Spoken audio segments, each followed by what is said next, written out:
Oh, hello, hello. We are the Transpositions. Mwah. Welcome to the show. One of these days, it's going to catch me playing air flute to the intro song. Not this day, though. Not this day. Karleigh, I got a proposition for you. Since your league's not letting you play again, let's start a cheerleading squad for your league, and we'll be the cheerleaders. No. You don't want to be a cheerleader? No? No. No. I know you're a ball player, first and foremost. I'm Yeah. not necessarily interested in being a cheerleader at this point. I just wanted to see if you could throw me up in the air, maybe. Like do the whoosh. Sorry, I want to be the one flying. Not, I don't want to hold people up. I want to be a stunter. Yeah, I can hold you up too, babe. Take turns. We can do the pyramid. But you don't have to be a cheerleader. You can be. You're a ball player. That's your game. I get it. You're really, really quiet though, Karleigh. Is that? Are we on the right mic? I don't know which one we're on. It's both mics. I don't know what the problem with this microphone is, honestly. We got you maxed out in our stream. I don't know. We'll circle back to that issue. Just let me check in with my girls because I missed last week because I was doing the Austin thing where I was going on an adventure. Yeah. So what did I miss, y'all? I saw that we had mostly it was like sports because Karleigh brought it was sports. Thunder. It was sports, Yeah. all sports all the time. It was all really good. sports last week, but we're here to bring you some news because Ember was tapped out last week too on getting any good news, which isn't a surprise this day and age. That it's hard to get the good news gathered together because That's very, very true. Which few and far between. Reminds me, if you have good news concerning trans people, do tell us about it in the Discord because it's really hard to find lately. Yeah, please keep us in the loop. We can only do so much. And there's only so many hours in the day. Yeah. Steph, how I see your sun-kissed skin. How's sailing? How's things going on the water? Sailing's all kinds of fun. Very fun. Did a double-handed regatta last weekend, and it was very, very fun. Me and another fine young lady doing our best out there in 20 knots of breeze. It was somewhat overwhelming. She hadn't sailed in a year, so it was pretty funny. I want to congratulate you when you were producing last week because during your production we did meet a milestone of 4,000 watch hours. So wow, thank you so much for bringing the channel around. Yeah, we've been having trouble getting views, so. When I tuned in just to see how things were going there towards the end, and there was like 26 people hanging out, and it's grown only grown since then. Hopefully, continues to do so. But when you get a message out there, I don't know what else to say. We're gonna keep hammering away at this topic because it doesn't seem like anybody else wants to put it in any other kind of light besides controversial light. It's not controversial. We just exist as people. People are talking about. Yeah. So people should shut the fuck up. We kind of feel obligated to say, hey, wait a minute. From within these communities, here is our perspective on this. And we have a long history of being shut down, and sometimes our history doesn't get reflected in the mainstream. It's always nice when something like this comes on the market. This is Be Gay Do Crimes. It's a new publication that's out on the market now. Radical History and Revolutionary Predecessors: What Queer Youth Should Know About Their Ancestors. It's time to steal. Yeah, it's time to steal back what's ours, to reappropriate the many scraps of our bottoms-up legacy of good troublemaking, because all that's being erased. Like they removed trans people from Stonewall, right? From the Stonewall Monument. We're being erased. So having Even though, documentation- even well, though they're removing us from the other stuff whole too, thing, from other yeah, other archives that are government operated. It is trans erasure. It is absolutely fucked to remove trans people from Stonewall. But you're going to get all that in much more in this volume, I believe. yeah. Apparently, according to apparently including advertisements for firearms. Holy shit! Yeah, if you want a Ruger, it's on there too. You can get yourself a gun, but that's LGBT friendly. LGBTQ nations advertisers. So that's kind of weird. I think you should do something different with that. It really doesn't fit your vibe, LGBTQ nation. But you don't have to get it. Like the book, you can actually you can get it here at shopworkingclasshistory.com. It's not that expensive either. It's only $24.95. So it's just a little quick breakdown of LGBTQ history because they're going to keep erasing things.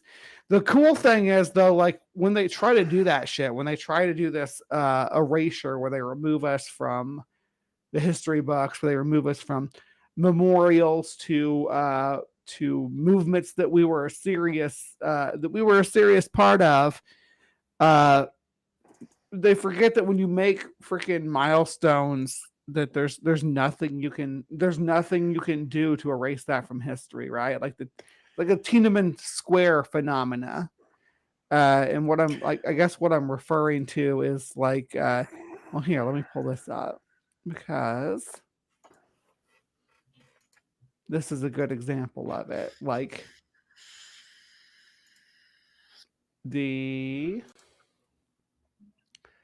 Right. A couple of months ago, we used this as a thumbnail, right? And thank you, Jester, for bringing this up to us. And now things are unfolding, which will not be able to be erased from the history books, right? Which will not be able to be expunged. And that's what a lot of activism is. It's making a mark on the history books that people can't erase, right? So let me just go through this article real quick with y'all. This is Newsweek presenting it, so take whatever bias necessary from the story. Park ranger fired after hanging transgender flag from Yosemite's El Capitan. Yosemite National Park ranger has been fired after hanging a large transgender pride flag at El Capitan.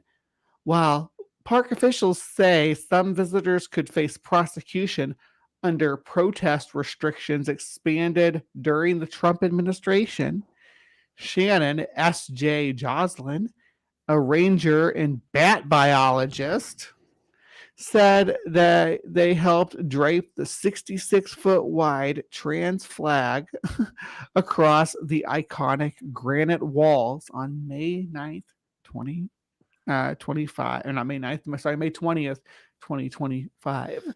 The display lasted about 2 hours before the group voluntarily removed it. Joslin received a termination letter last week citing failure to demonstrate acceptable conduct. As a federal employee and referenced the flag incident. All right, so why this matters, obviously, I don't think we have to spell it out for our audience. They're pretty sharp, but for anybody who doesn't get it yet, the incident occurred amid a wave of federal policy changes under President Donald Trump's administration that have altered protections and recognition for transgender individuals.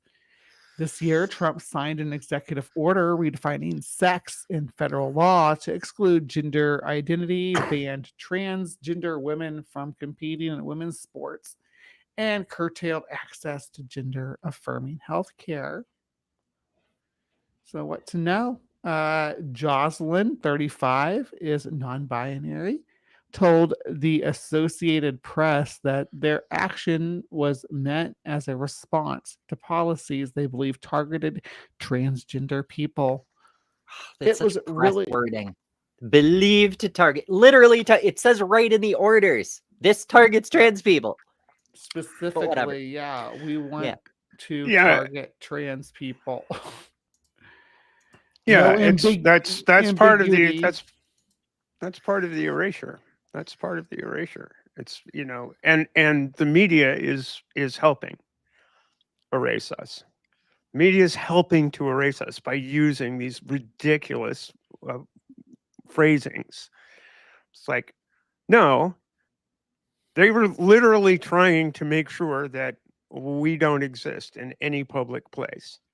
That's what they're trying to do. And guess what? You could say that rather than pussyfooting around. Yes. So see, here's the quote. It says, "I was really hurting. This was my way of saying we're all safe in national parks," they said. Their dismissal, Jocelyn added, sends the opposite message. If you're a federal worker and your identity doesn't align with this administration, you must be silent or be eliminated. The National Park Service confirmed Tuesday that it was working with the Justice Department to pursue disciplinary actions against additional employees and possible criminal charges against visitors involved.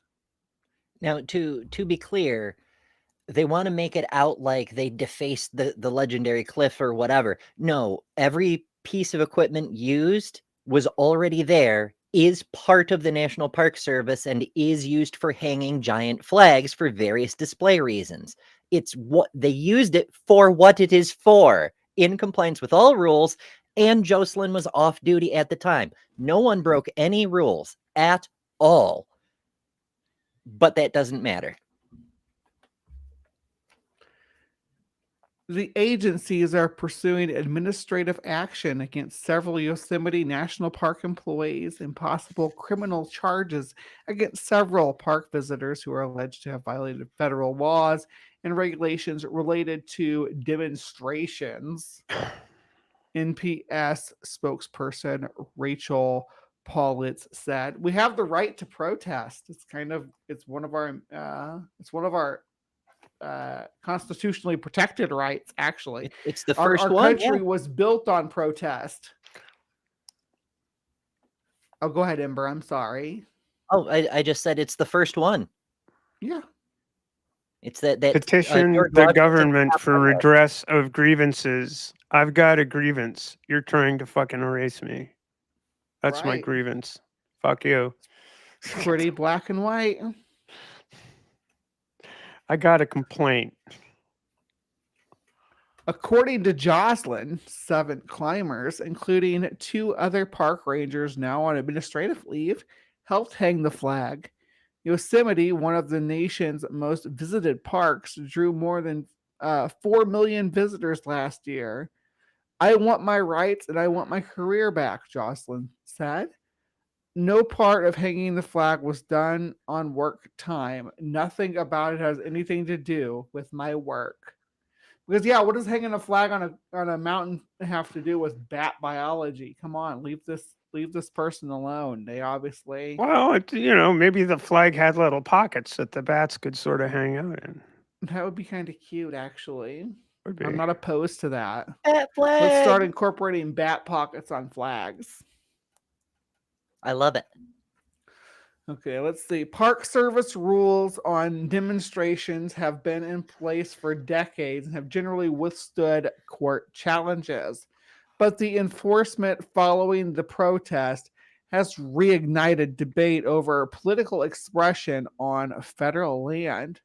Hold This on. was not the first protest at Yosemite this year. In February, demonstrators hung an upside-down American flag from the same cliff face to protest staff cuts. At the time, employees claimed the Trump administration had fired 1,000 recently hired park workers. Okay, commentary. Go ahead now. Yeah, yeah. Political expression. Trans people exist. We have a flag. What part of that is political? Right? My existence is not political. Some people am. say. I mean, I can appreciate people may have different perspectives on this, but I wish they would explain it to me like I'm 5. That's illegal now. Oh boy, yeah. That's grooming. Are you asking to be groomed, Ember? You tell somebody about trans people or that they exist in any way, shape, or form. That's just grooming. It's something. Yeah. So Jocelyn wrote in a social media statement, this year, President Trump erased us from federal recognition. Being trans is a natural and beautiful part of human and biological diversity. We can only make progress when we embrace diversity, not erase it. NPS spokesperson Rachel Paulwitz said in a statement to the Associated Press, we take the protection of the park's resources and the experience of our visitors very seriously and will not tolerate violations of law or regulations that impact those resources and experiences. Okay, really? Not at all So- like the executive orders that have been coming out that violate the law or the abusive policies and protocols put forth by the administration that abuse those resources. Those are fine, though. The people using the park in the way it's intended, for what it's intended, in full compliance with all pertinent laws and regulations, though, that's a violation. We won't stand for it. Mm-hmm. All right. Yay, So fascism. what happens next? Since Trump took office, the National Park Service has lost about 2,500 employees, according to Bill Wade, executive director of the Association of National Park Rangers. The Trump administration is currently proposing an additional $900 million budget cut for the agency. Isn't That that ballroom lovely? isn't going to pay for itself. Right? Right. This is just miserable state of things, but don't expect things to get better when we check across the pond, because this is also some miserable shit right here. Stark report highlights harassment of trans, cis, and intersex people since Supreme Court ruling. How do you think this is going to pan out, gals? Exactly like literally everyone said would happen. Trans, cis, and intersex people alike are experiencing violence, harassment, and exclusion in the wake of UK Supreme Court gender ruling, a stark report by Transaxual has revealed. Here we go. You don't have to have psychic powers to predict this sort of thing. This is just how it unfolds. The report, entitled Trans Segregation in Practice, Experiences of Trans Segregation Following the Supreme Court Ruling, was published on Tuesday, August 19th, and included the testimonials of not just members of the trans community, but intersex and cis people who did not meet the conventional standards of gender. Following a 2-day hearing in London in 2024, in April 2025, the UK's Supreme Court published an 88-page judgment in which it ruled terms woman and sex in the Equality Act in 2010 refer to a biological woman and a biological sex. Therefore, specifically exclude trans people from the protected characteristics of sex in the 2010 Equality Act. Which that's an oversimplification of what it actually Extremely, indicated. but it does highlight my favorite part, the fact that they defined woman in terms of woman. So a woman is a thing that is a thing that is a thing that is. It's brilliant. Nice and Well done. circular, right? Turtles all the way down. Yes.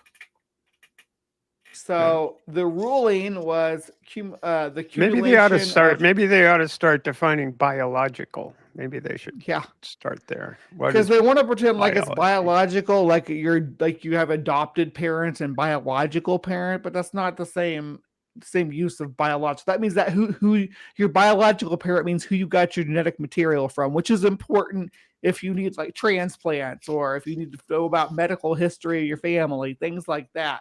Biological sex is nonsense.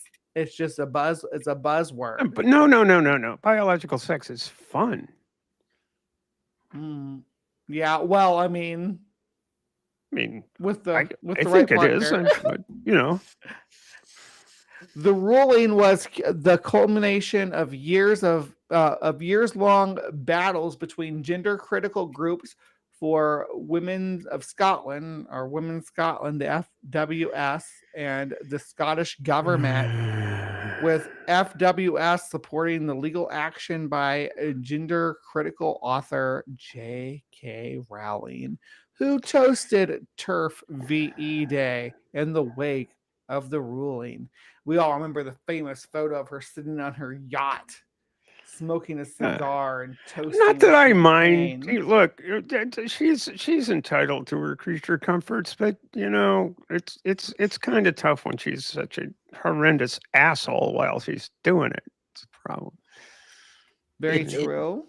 It's just fantastic that she's above associating with the riffraff like the minions who do her bidding. Like all 6 of them, Helen Joyce and her 5 friends, they were all alone, and Robert Galbraith couldn't be bothered to even put in an appearance. Shameful. Bob. Following the ruling, the Equality and Human Rights Commission issued draft guidance calling for service providers to bar trans men and women from single-sex services and facilities, adding in some circumstances, trans people could also be banned from spaces based on biological sex, which is in quotes, because what the fuck does that mean? Well, you know, God forbid we get to be human beings. Yeah, exactly. And I think the UK's Supreme Court is sort of taking a Justice Lewis Powell's definition of stuff. It got that right. I know what it is when I see it. Come on. Do they though? Because I've seen them like look at pictures of Blair White and say man, and Buck Angel and say woman. Like, do they know it when they see it? Apparently not. Did you really have to pick those 2 examples? Hell, they'd agree with us. Embers Exactly. Just sort of. I think that was the point. Yeah, that they would be the ones that they have sat down and spoken with.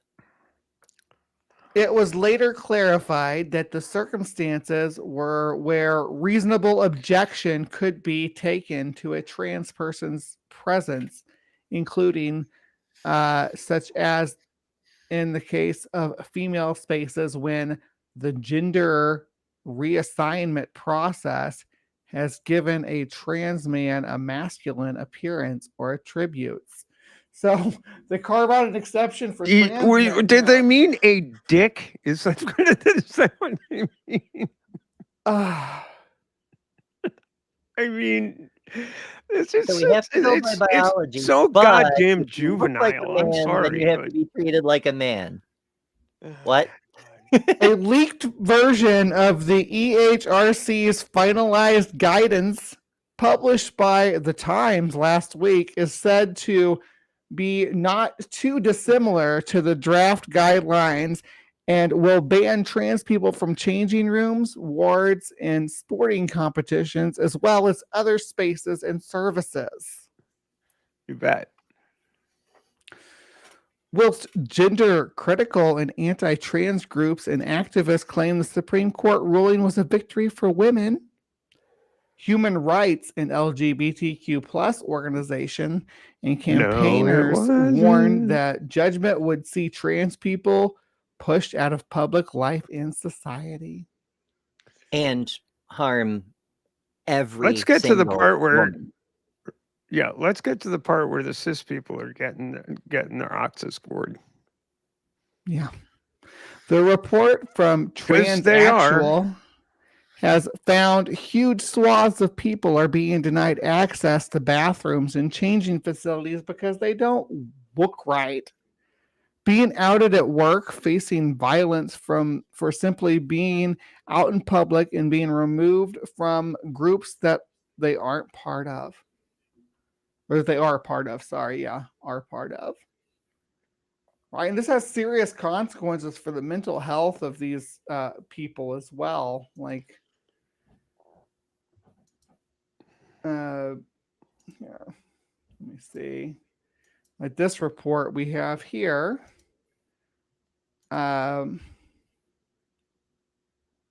There we go. Okay. The SRCD statement in support of transgender and gender diverse children and youth.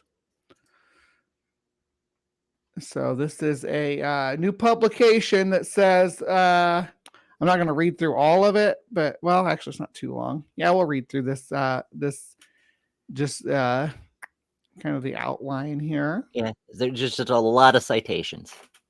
Right. There's lots of work being done here, which is no longer being funded by the government because all the funds, I don't know if you all saw this recently, but this would have been last week's news, but moving the funds that were being allocated for studies on gender affirming care are now being reallocated towards funding for desisters or detransitioners. Yeah, so go figure.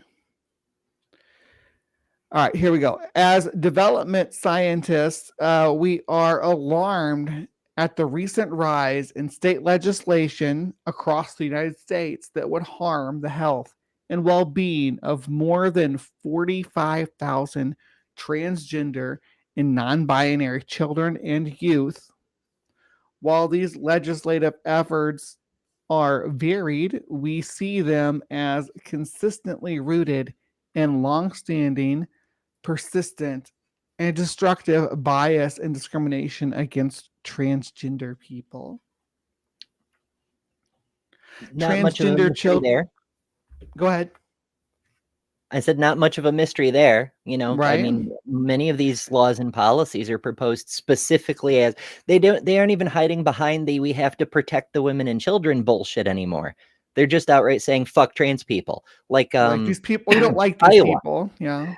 Yeah, That's like pretty much Iowa. accurate. They passed that bill specifically to remove trans people's civil rights. It's literally all it did was remove civil rights protections for transgender people.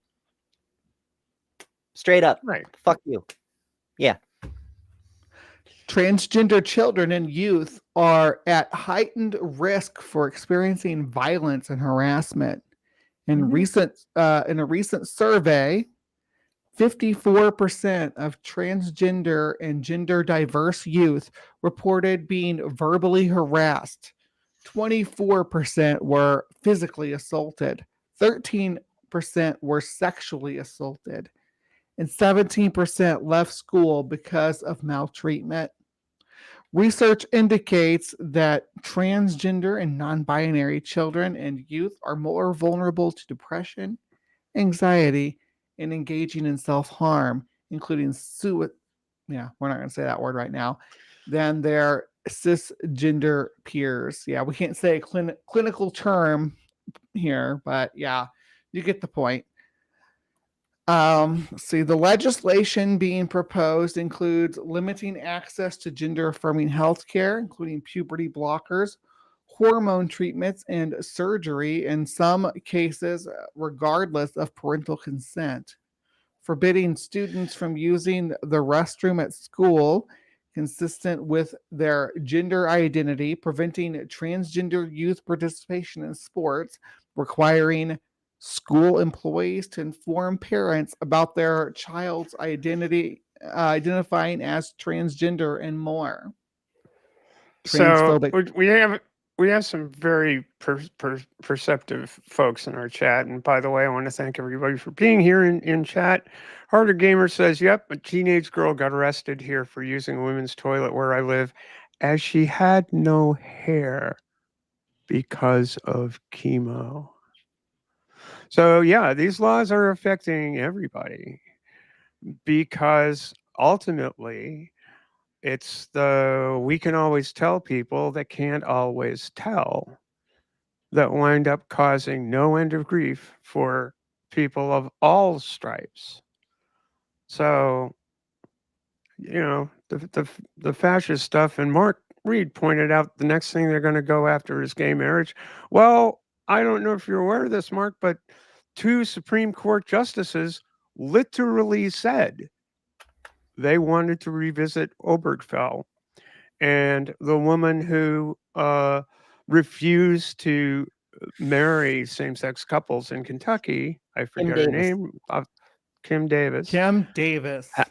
has filed a writ of cert asking the Supreme Court to review it. An official People request. are thinking that that's probably, they probably won't grant her, because they've already told her to go pound sand a couple of times already. But she's at it again, and they're looking for a case. They're gonna find a case to bring it back. So yeah, absolutely. That is on the docket. It's not Well, just not on literally the yet. docket at the Supreme Court either. I mentioned when I drove to Kentucky, passing through Ohio, there's billboards. Marriage is between one man and one woman. I'm like, it's been 10 years. What are you doing? Why are you spending money on this? Because they're building the political support to try to shove people back into the closet. Yeah, exactly absolutely. like everyone said would happen. Exactly like everyone said it would happen. Camel's nose under the tent, I believe I recall saying. Just, No. I just don't know. I've gotten to the point where the only thing I have left is a sense of humor. Yeah, let me wrap up this article real quick here, and I got one more story I want to pull up. Okay, so transphobic policies and practices run counter to research that documents the critical impact of gender-affirming healthcare, supportive communities, and protective school policies for transgender children and youth, which is all things that you can find in our Transpositions Discord server. We have a library of articles about specifically gender affirming healthcare, supportive communities, and protective school policies and work policies for transgender adults, youth, and children. So we expand our library beyond youth, but this article specifically is looking at the impact on the youth. So their access to and use of affirming medical and social intervention improves their health and development and reduces the long-term psychological risk, including the risk of suicide. There, I said it. I said the word. Pull us down, YouTube. They snuck it in there, and I just said it. Policies and practices that exacerbate exacerbate environments for transgender children and youth, therefore have the potential of leading to greater harassment, mental distress, and increases that word again. I'm saying suid like pigs, suiforms. Believe me, YouTube, I'm just trying to get by here. Okay. The Society for Research in Child Development is committed to advancing developmental science and promoting its use to improve human lives. Developmental science makes clear that access to medical services and supportive gender affirming environments benefit the health and well-being of transgender children and youth.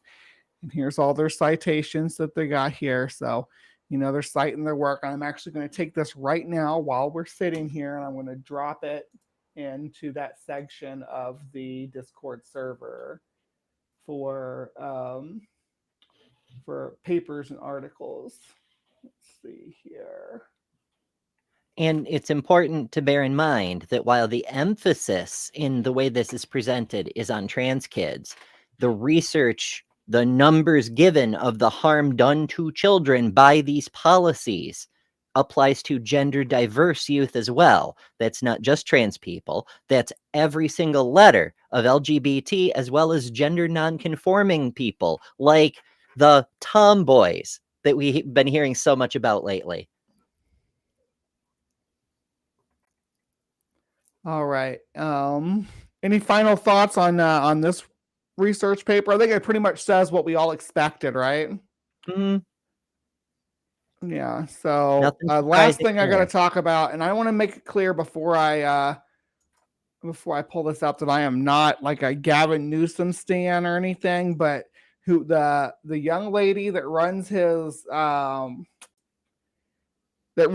social media account is like spitting fire, playing MAGA's own game back at him. And I say let her cook. Let her cook, because we need to get people like Nancy Mace out of the limelight. She's She's a ridiculous clown, and if the only way that we can show these people how that their representatives are ridiculous clowns is by having our representatives, and I use the our loosely when it comes to Gavin, having our representatives act like ridiculous clowns, then that's what we have to do. That's just what we got to do, right? So he's been this is from LGBTQ Nation too. Gavin Newsom misgenders gay MAGA activist, calling him Nancy Mace.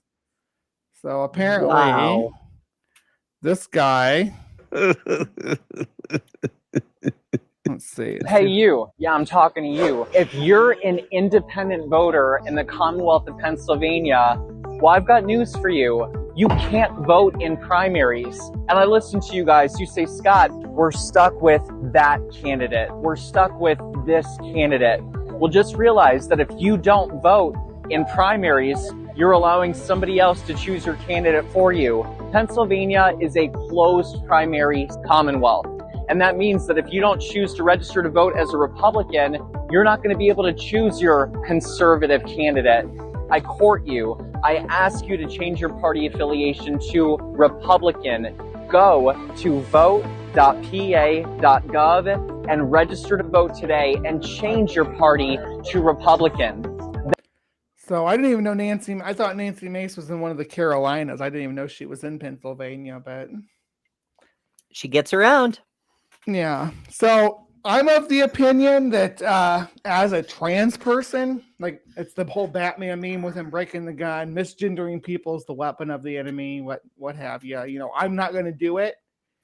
But if the cis people want to do it to each other in retaliation, then it's like that court interaction that what was it court or town? It was city council or something where you kept calling the old man Madam Chairman. Yep. Yeah, it was from a few months back, but yeah, I'm sure everyone remembers. He was the guy who looked like Mr. French. Mm-hmm. His name was Mr. French. It literally was. I remember him now because it's like, my name's Chairman, or you can call me Chairman French. And she's like, no, because you cannot compel me to call you anything per the legislation you passed last week. But it's the same There you thing. go. Malicious compliance. to the nonsense that they're throwing out. I think, everybody deserves the right to self-identification. I mean, we all know who we are better than Nancy Mace. Okay, Mace touts herself as a proud transphobe. He hates and women. Pressler has posted transphobic content in the past. He claims that supporters of trans women in sports are erasing women and allowing men to beat up on women. He has also claimed that Democrats want to conduct gender-affirming surgeries on children, even though such surgeries are almost never conducted on minors.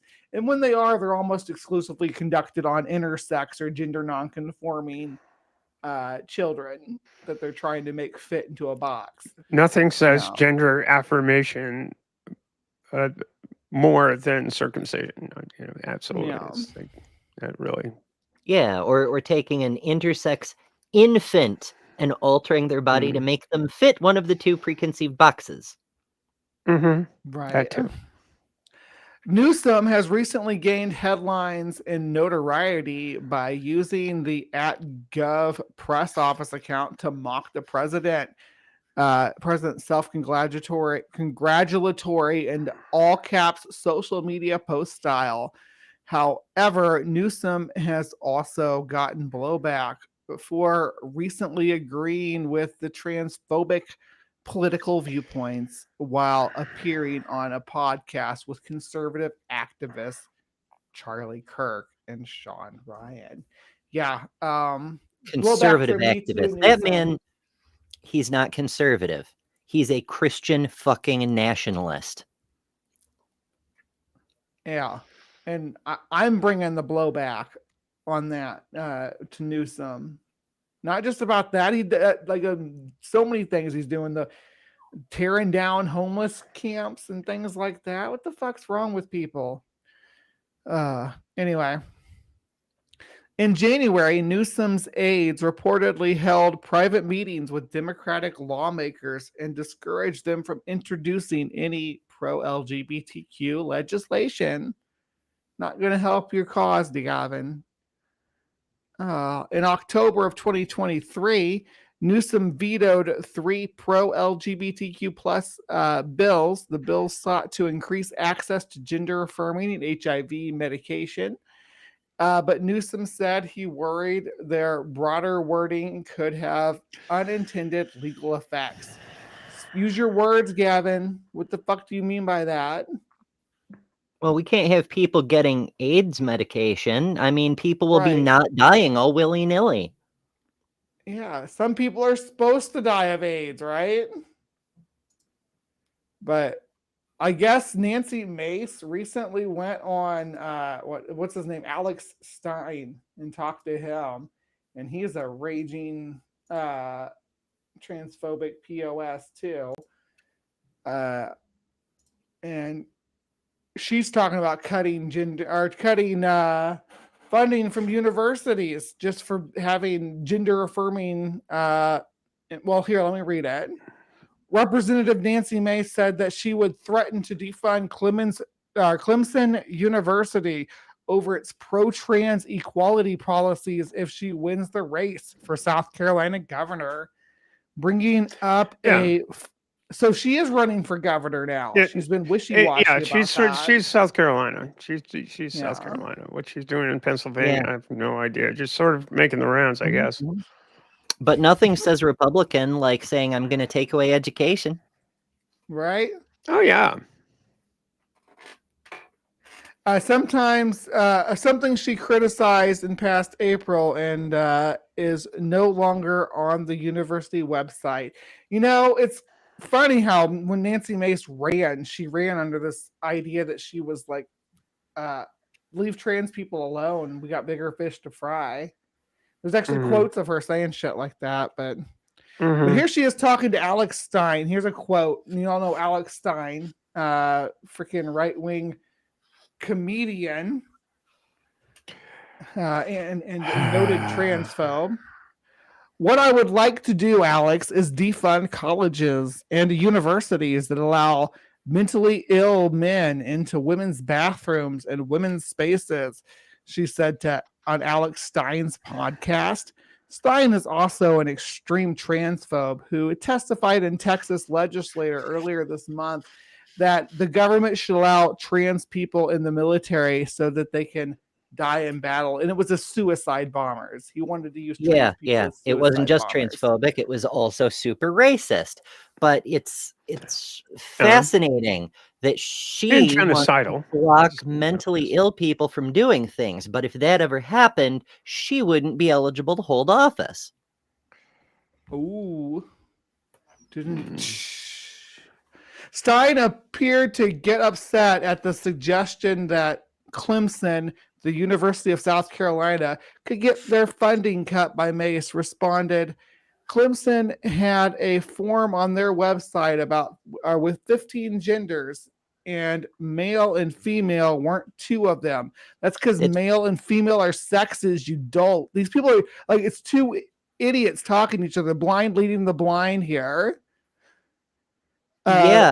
And she's technically correct, though. Male and female weren't two of them. They were 9 of them.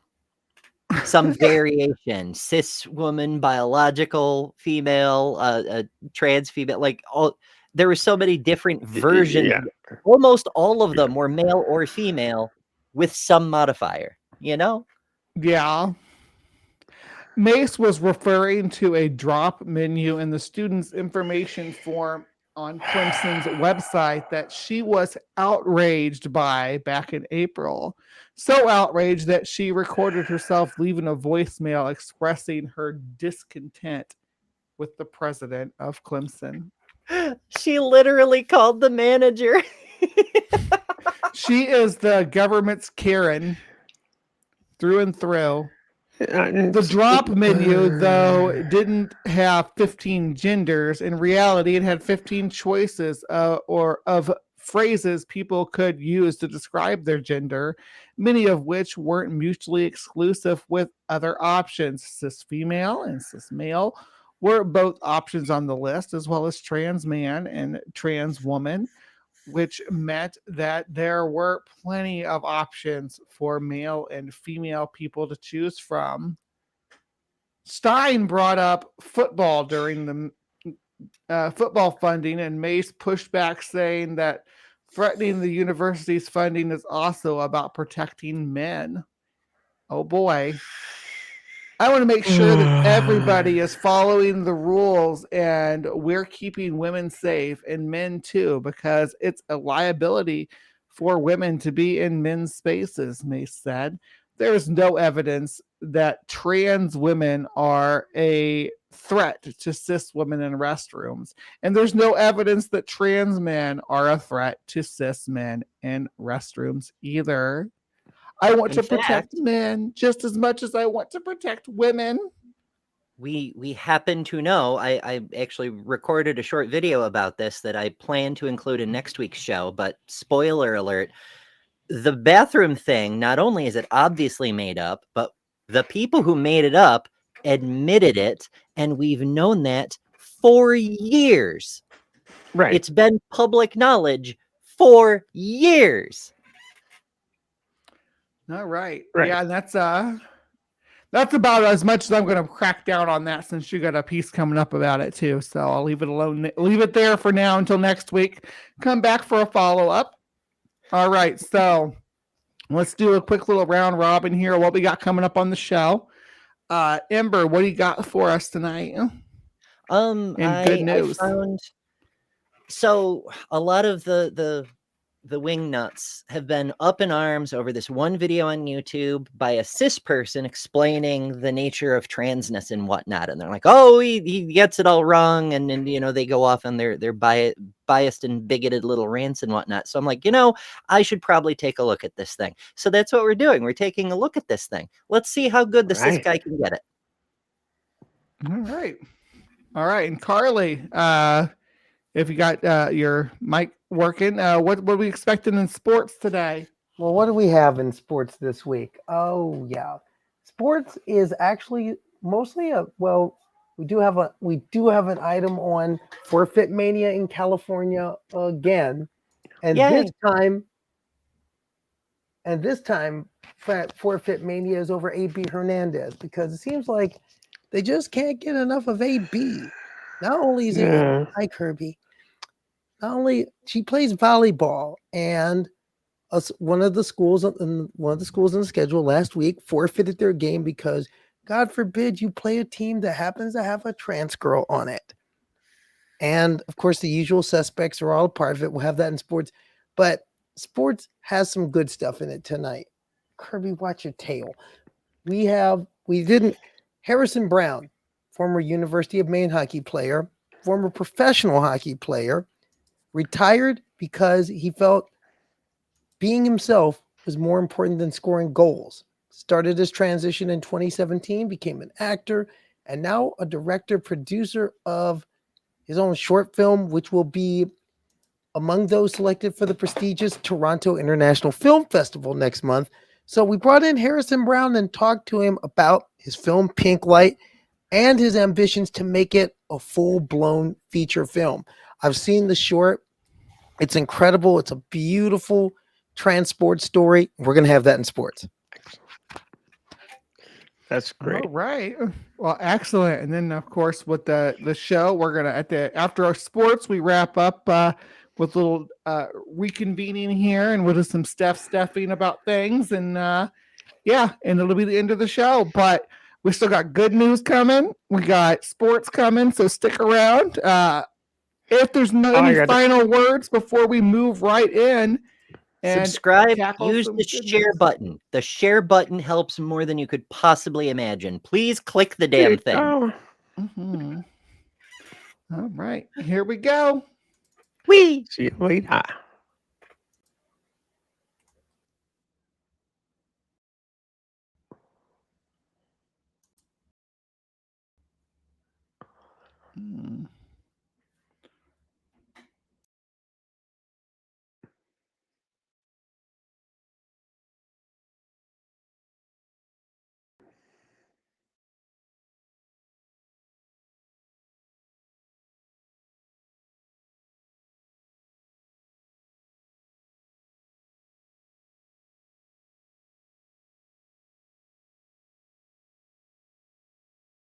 Hold on just a second. What's going on? Are we having issues starting the good news? Because I don't know if people want to watch me nuzzle my cat or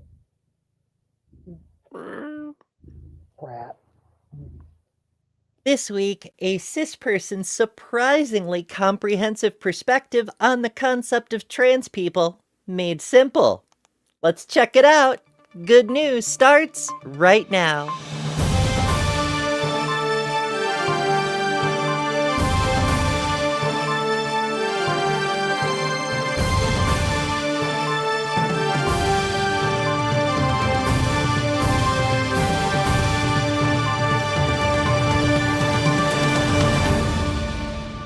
We've got a video from a cis person to help explain to other cis people what the heck transgender even means.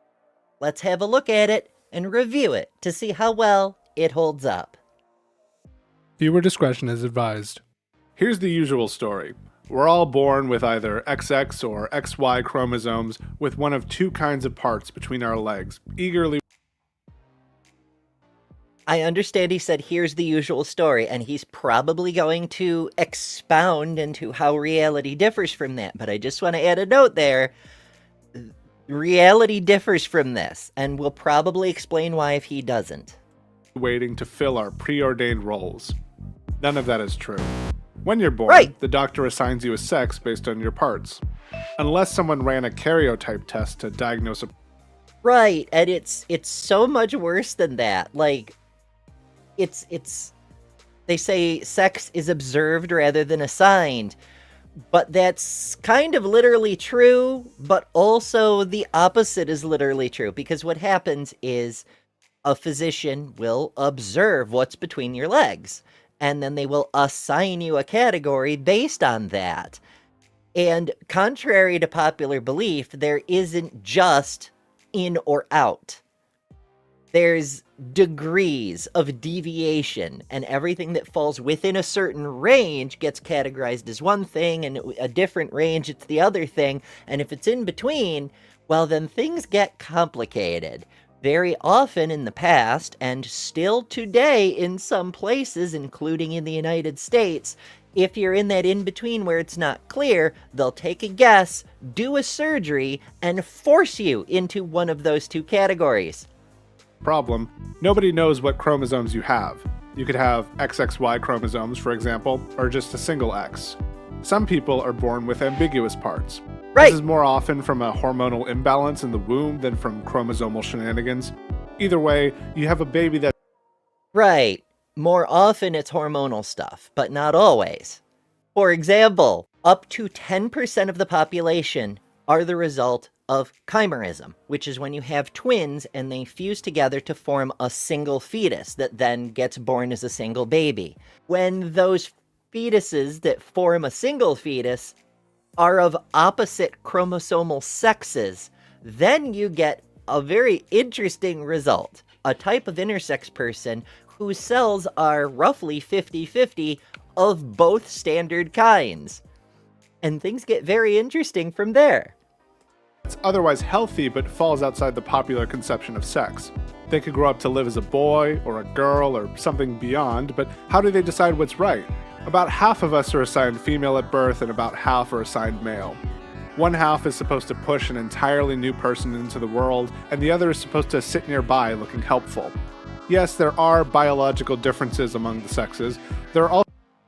That's a bit of an oversimplification. I get that he's like playing on stereotypes as sort of like a low-key joke and also to move the story along without getting bogged down in the specifics of medical issues and so on and so forth.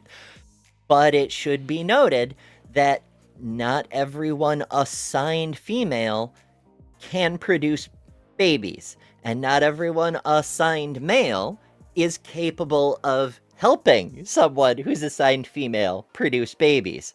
Also differences that feel biological but aren't. The labels man and woman come with expectations for how to act, how to dress, how to live. Are you a girl who wants to wear jeans with big manly pockets? That's not very ladylike. Are you a boy who We do love big pockets. cries when Jesse's owner outgrows her? Man up. There's no law of... Oh, man up.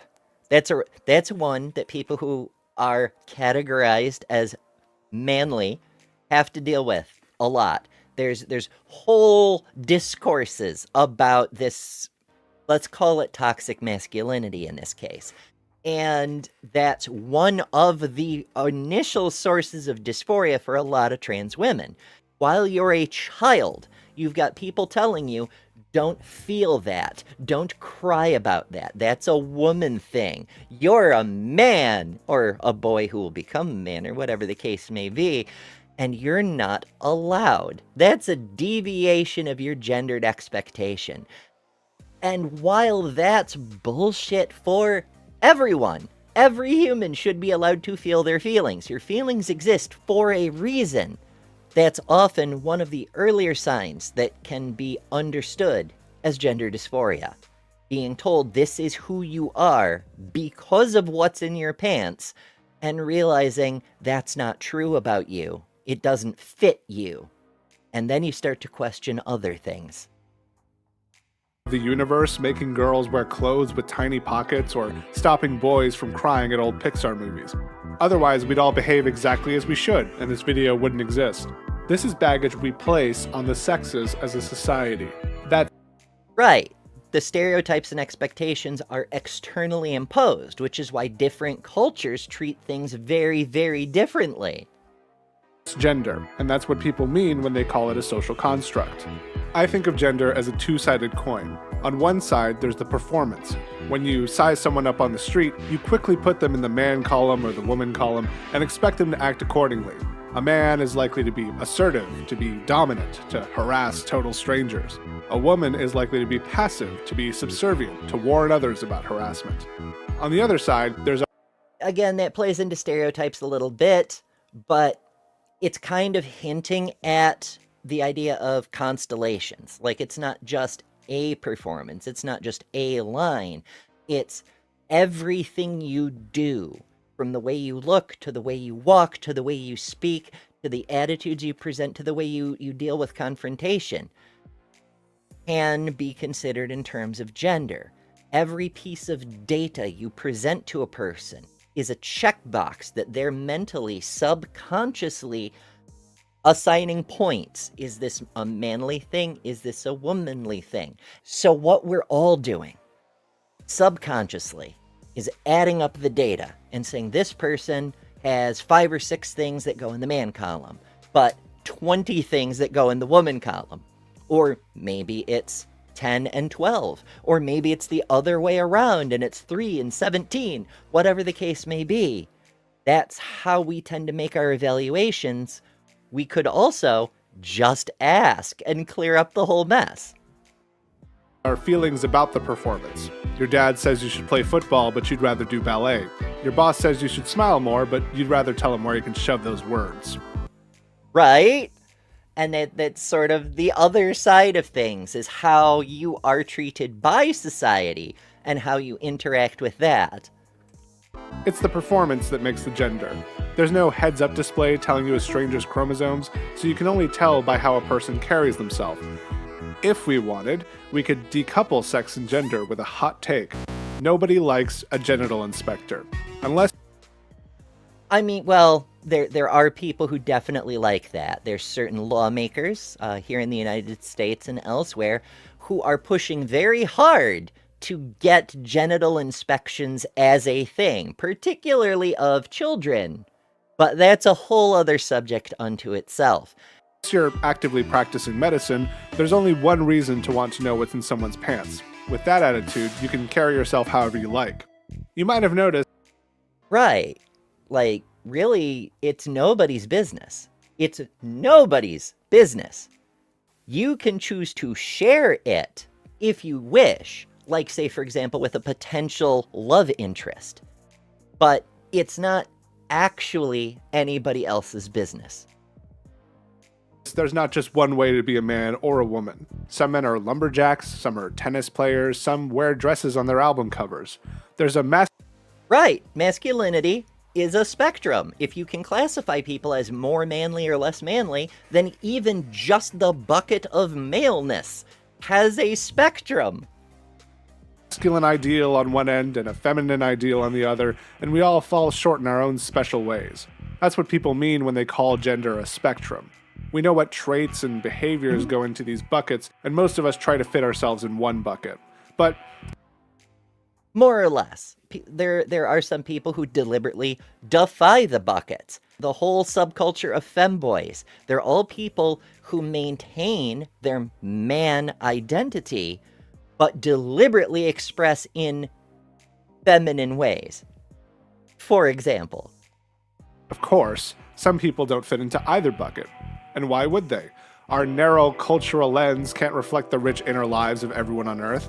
Some folks might want to wear a suit with eyeliner and lipstick. They might want to crochet and mow the lawn. Whatever they do, they've adopted a gender identity beyond the fixed binary choice. So we broadly call these folks non-binary. Right. Outside of the categories, which are not fixed points, they're categories. And if you're in between, you're non-binary. Or if you're not in between, but entirely off the spectrum, you're still also non-binary. Broadly speaking, there are more specific terms and labels, and you can get into that if you really want to. But what a person labels themselves is for their own understanding and for ease of communication about certain essential aspects about themselves. It's to make transmitting the ideas easier, not because there's any particular prescriptive element of it. That's kind of where we go into with self-ID. It's so people can tell other people what's up with them quickly and efficiently. Like all language, it's for quickly conveying ideas, not to bind a person to certain restrictions. In English, the most common pronouns for these folks are they, them, and theirs. This usage dictionary has a surprisingly deep history of pronouns. We've used singular they for a hypothetical person since the 14th century, as anybody can see for themselves. If you Right, as anybody can see for themselves. Themselves. Yes, that's how that works. Now, this is a little bit of a tangent. I understand that this is such a common, ridiculous red herring argument. You can't possibly be a they because a they is more than one person. Yeah, we learned that wasn't true in 3rd grade. All you're doing there, making that argument, is advertising that you didn't learn past the 3rd grade. Good job, I guess. But while this has absolutely nothing to do with the reality or the experience of trans people, it is such a common bad faith argument brought up in lieu of actually talking about the realities we're dealing with that, yeah, it's probably warranted to spend a minute or two talking about how it's a dumb argument, to just get it out of the way.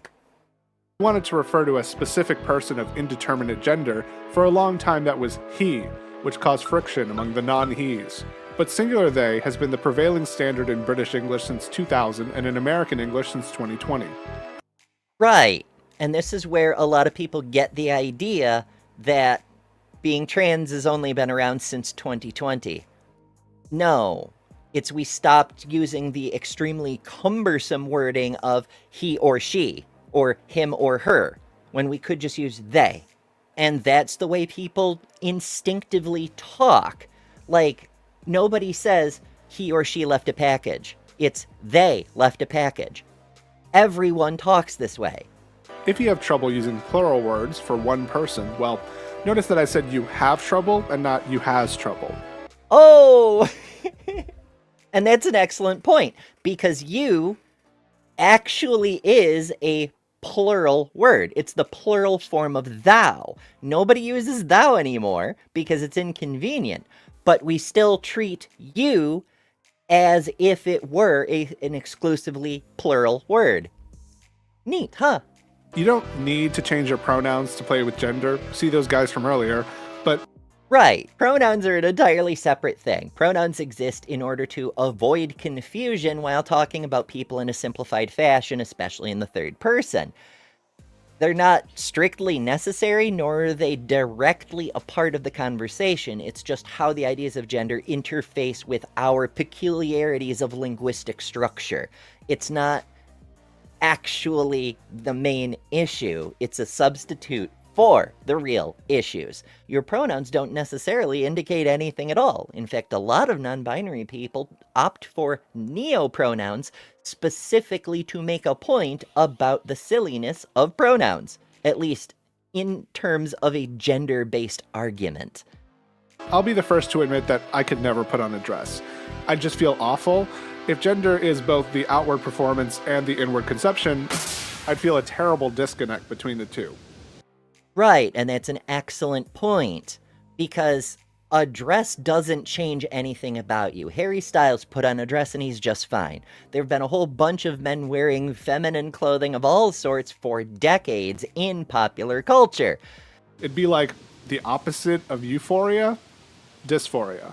Right! You've probably met someone who's trans. If you don't think you have, surely you've heard of the closet. Different people discover they're trans in different ways. Some people have known their whole lives, others don't know until they're 40. Some people feel like they were born in the wrong body, others were fine living as a woman, but they realize being a man suits them better. Right, that's really, really, really important. You don't have to have dysphoria to be a legitimate trans person. You only have to be happier as a gender other than what you were assigned at birth, more able to fully express yourself, able to exist freely as yourself. That's it. If you've never felt dysphoria in your life, but you feel much happier presenting as a man than a woman, for example, then it's perfectly legitimate. Dysphoria is a whole other thing. While it is a real phenomenon that many trans people experience, myself included, it exists linguistically as a descriptor for the mental strain of the feeling of disconnectedness. Or to put it more directly, it exists to be a diagnosis so that medical service providers can tell your insurance what the heck they're treating you for. It's a description as a medical code, although it does refer to a real experience. Some people were fortunate enough to explore their identity in a safe, supportive environment, whether that's among friends, online, or on stage. What binds On stage, this man is calling me out. them together is they were told how to live and it felt wrong. Where does this feeling come from? Yeah, that is the key. Being told how to live. Because remember, you have to be taught gender. There are parents all over the world who say stuff like, I have to raise my sons to be good men, or I have to raise my daughter to be a lady. Gender is taught, partly externally from social stuff, but partly internally within the family structure, in modeling and expectations, in all sorts of various standards, from morals to dress to behaviors to patterns of speech and all sorts of things. And when you're told who you are supposed to be, and you know it isn't right, you can feel that. It's a difficult question. We all have ways we like to live, and we only get interrogated when we stray from the status quo. Why do you use macOS instead of Windows? Why be an artist when you can make more money coding? Why do you put pineapple on your pizza? What are you, stupid? For the handful of... How dare! I used to hate pineapple. I despised pineapple. It was so gross and it tasted weird and I didn't get why. I'm like, to each their own. I just don't understand why anybody would ever like that. And then, after I started my transition and my body chemistry changed, on a whim, I tried some pineapple. And it was the best thing ever. Now I don't understand why people don't put it on everything. Now, I get it. I remember what it was like before, and I understand that people have different chemical compositions, and everything your body does, including tasting, is a chemical reaction. But holy crap.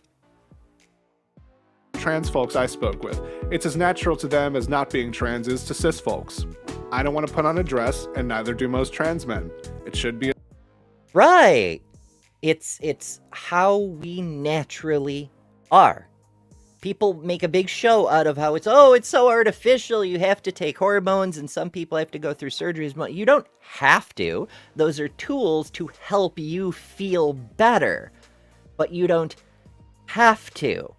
Simply being yourself, as comes naturally. It's being who you are naturally, against the wishes of the people who are trying to tell you how you have to live. As simple as that. How many trans people are there? It's hard to say. Just look at this chart from Gallup. 2% of boomers report being LGBT versus 22% of Zoomers. Okay, important note. Percentage of LGBT people is not the same as percentage of trans people. We're one category within the greater LGBT umbrella. However, this does show that, broadly speaking, open identification of being an LGBT person, of being a queer person, has increased over the generations.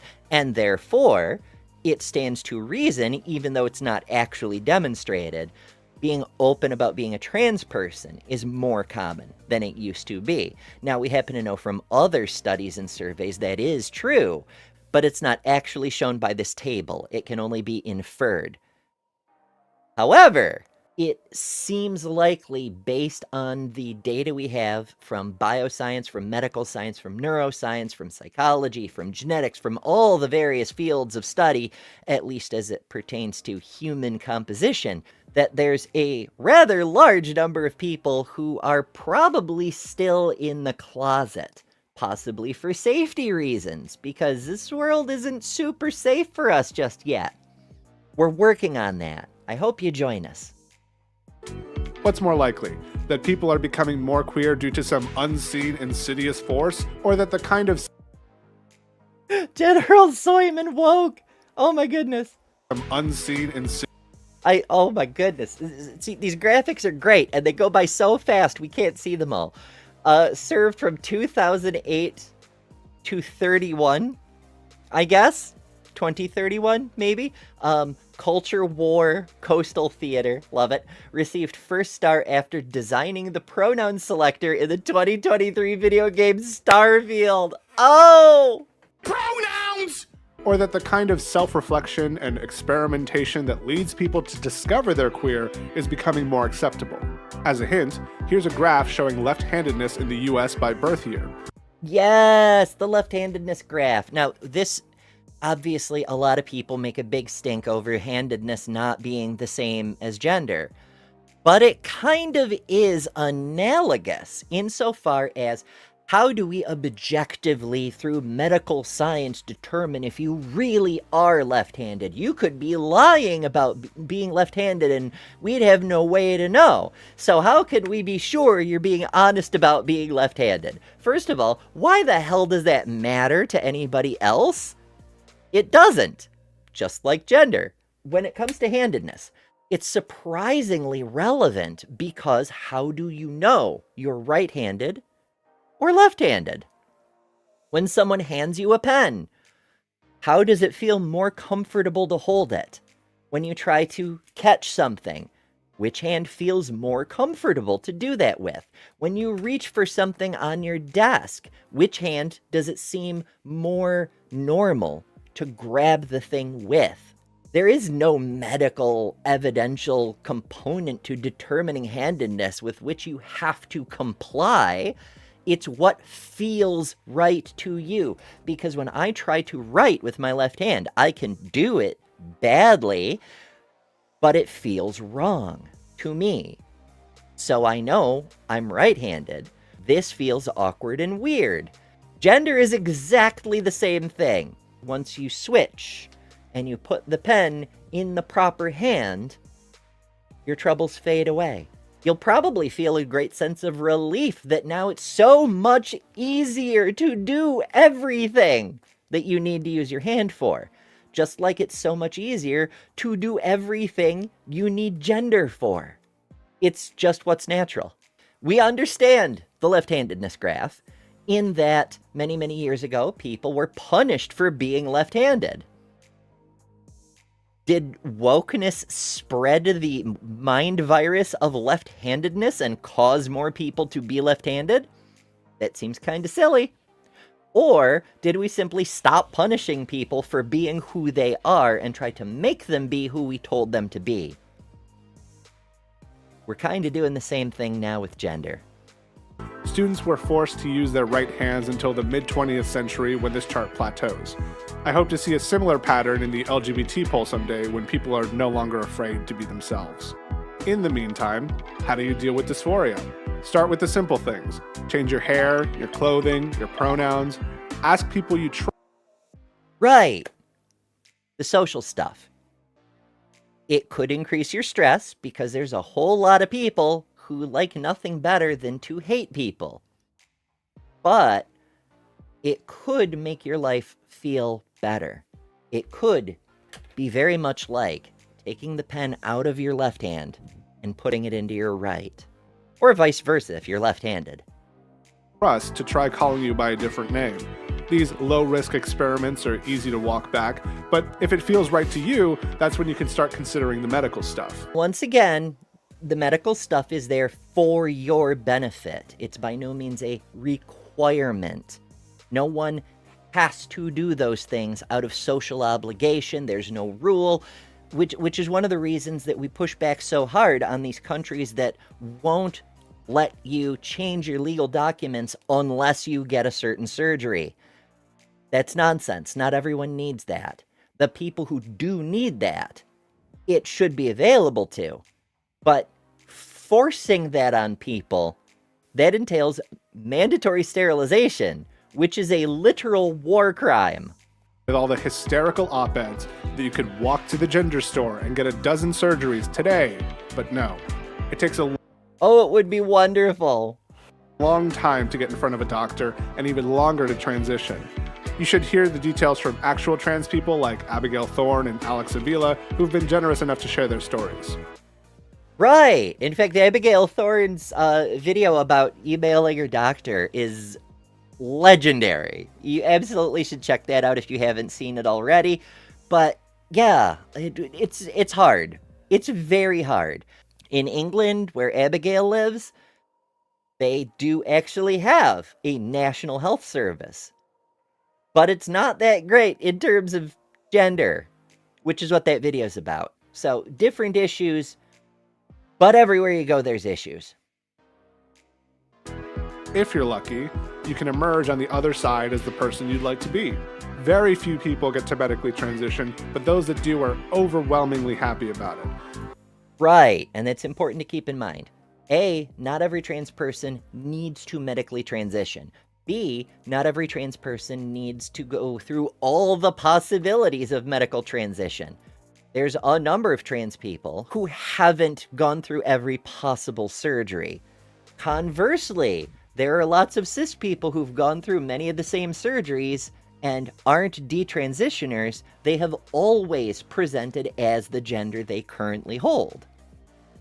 This academic study says it best. Rate of regret after gender-affirming surgery is approximately 1%. Right. And we see this consistently across the board, but even more important, out of that 1%, the people who actually regret the surgery itself is itself very, very small.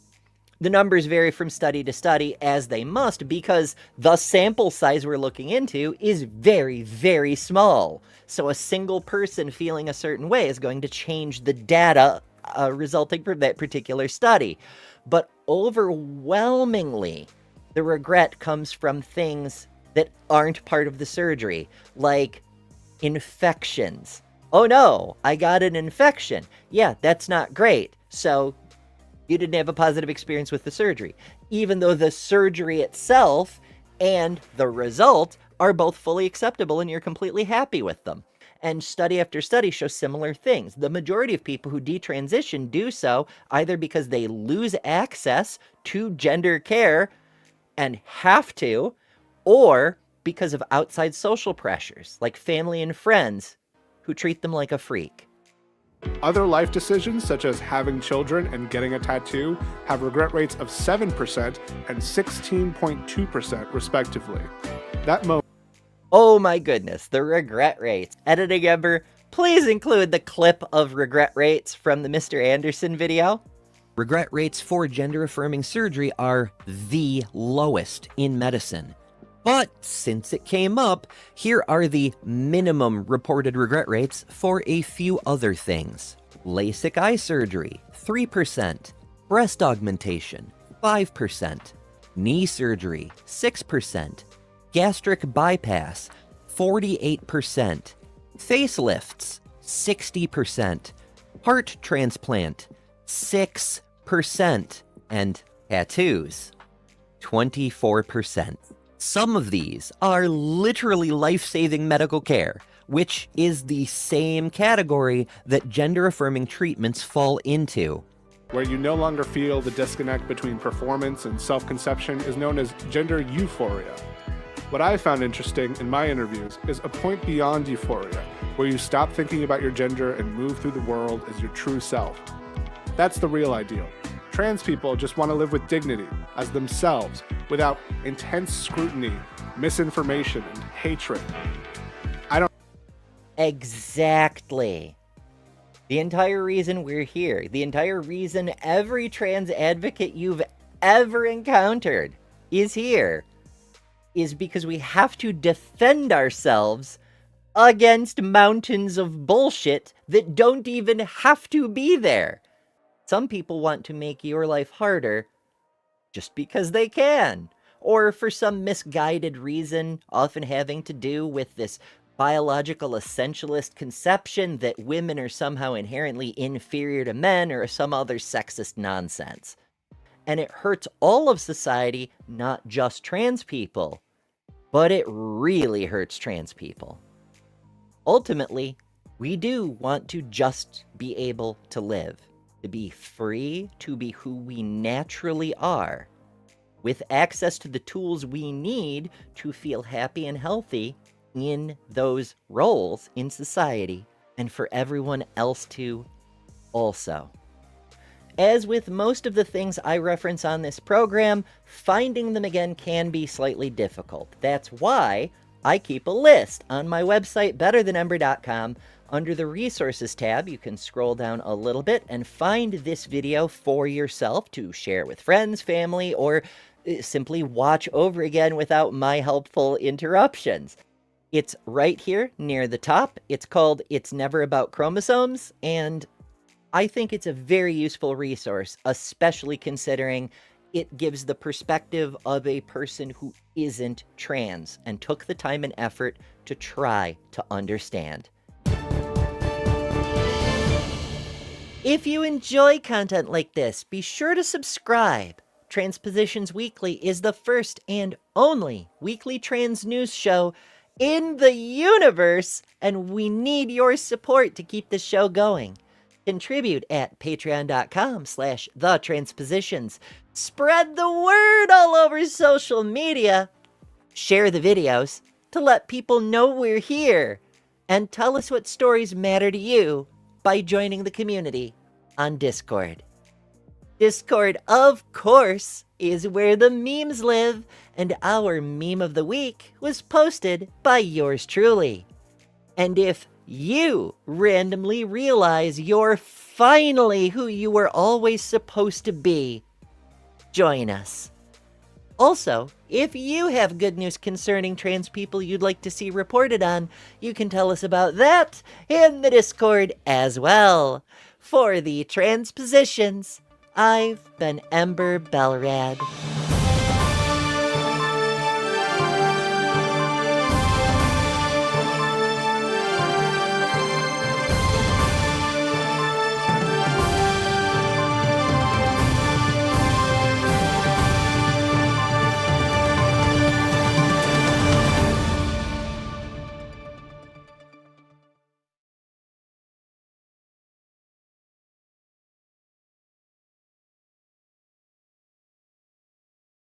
I interrupt transposition sports because I'm cute and I can't.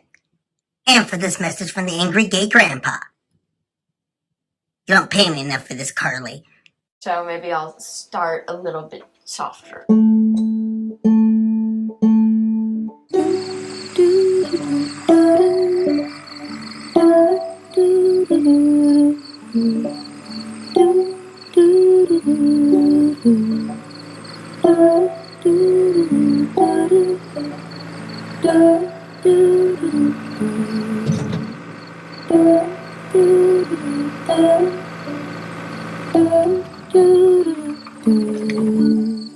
This little light of mine, I'm gonna let it shine.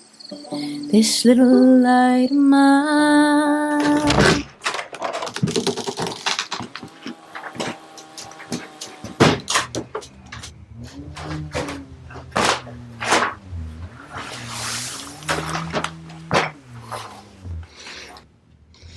Dad? Before you say anything, I just want to apologize for what I said this morning. I've been doing a lot of thinking. If you want to change your name, if you want to wear a dress. It's a skirt, Dad. Skirt? I don't know the kind of support you need, but let's get you some for all this transgender stuff. Wait. Are you serious? Dad, what is this? Oh, this is me supporting you. This is me saying I love you. This is me not losing you.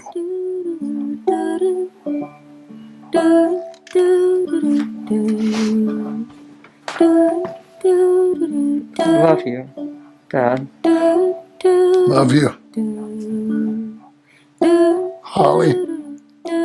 This little light of mine, I'm gonna let it shine.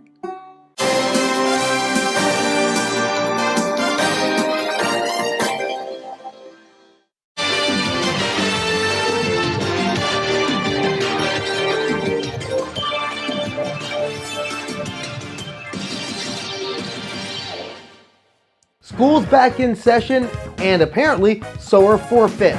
And at the center is a well-known high school athlete. And Harrison Brown, former hockey player, now turned filmmaker. And their first film will get a world-class debut. Hello again, everybody. This is Transposition Sports. I'm Karleigh Chardonnay Webb. We have a special interview tonight, but first, some news of the week.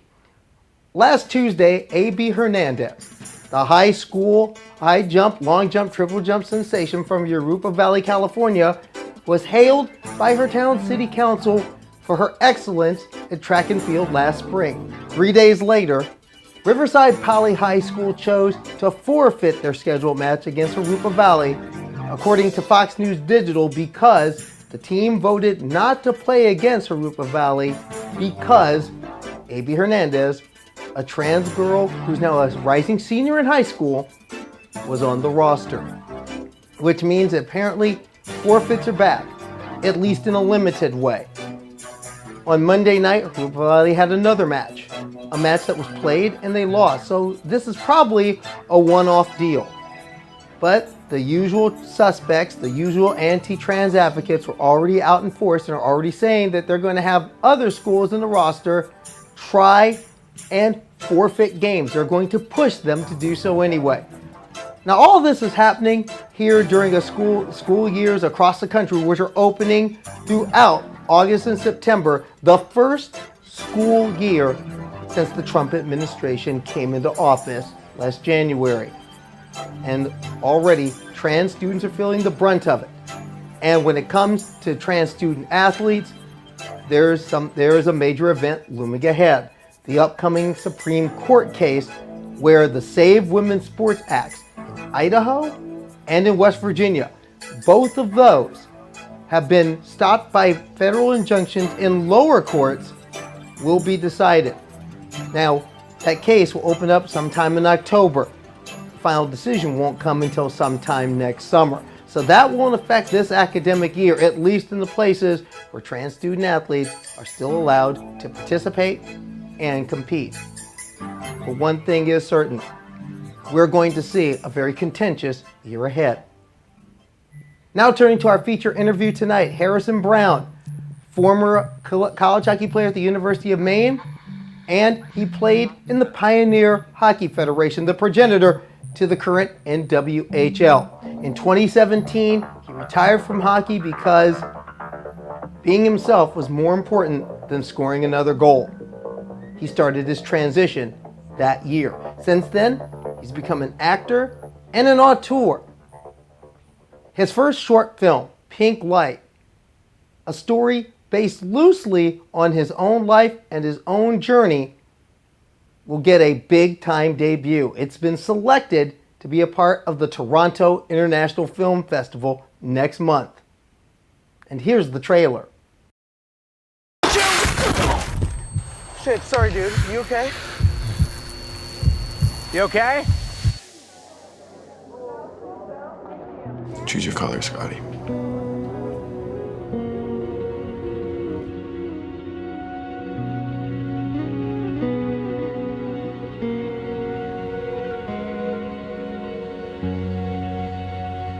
Wait, right there.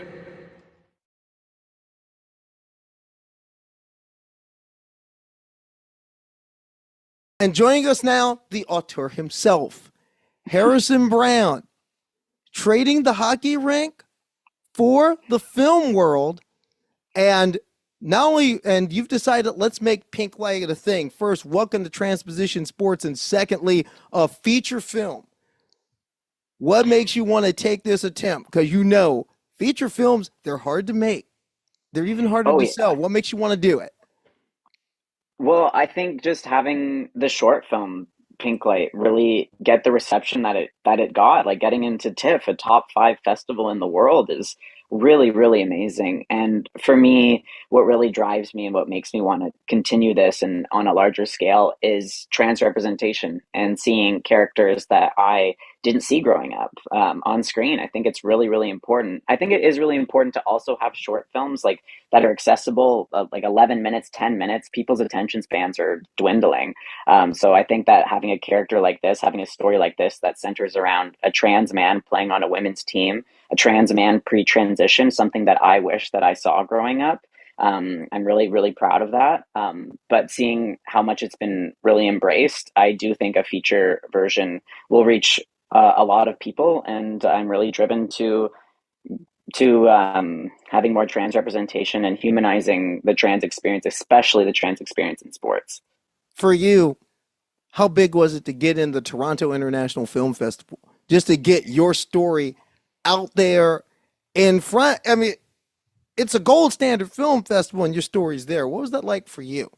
It's a dream come true. When we were finishing up this film, took us a while to get it edited, and we put a lot of work into it. My team, Nicolette and Nicolette Pierce and Macaulay Cassidy were my producers, and we really took a lot of those roles on, wore a lot of different hats. And when we finished it, I was like, it would be an absolute dream to get into TIFF.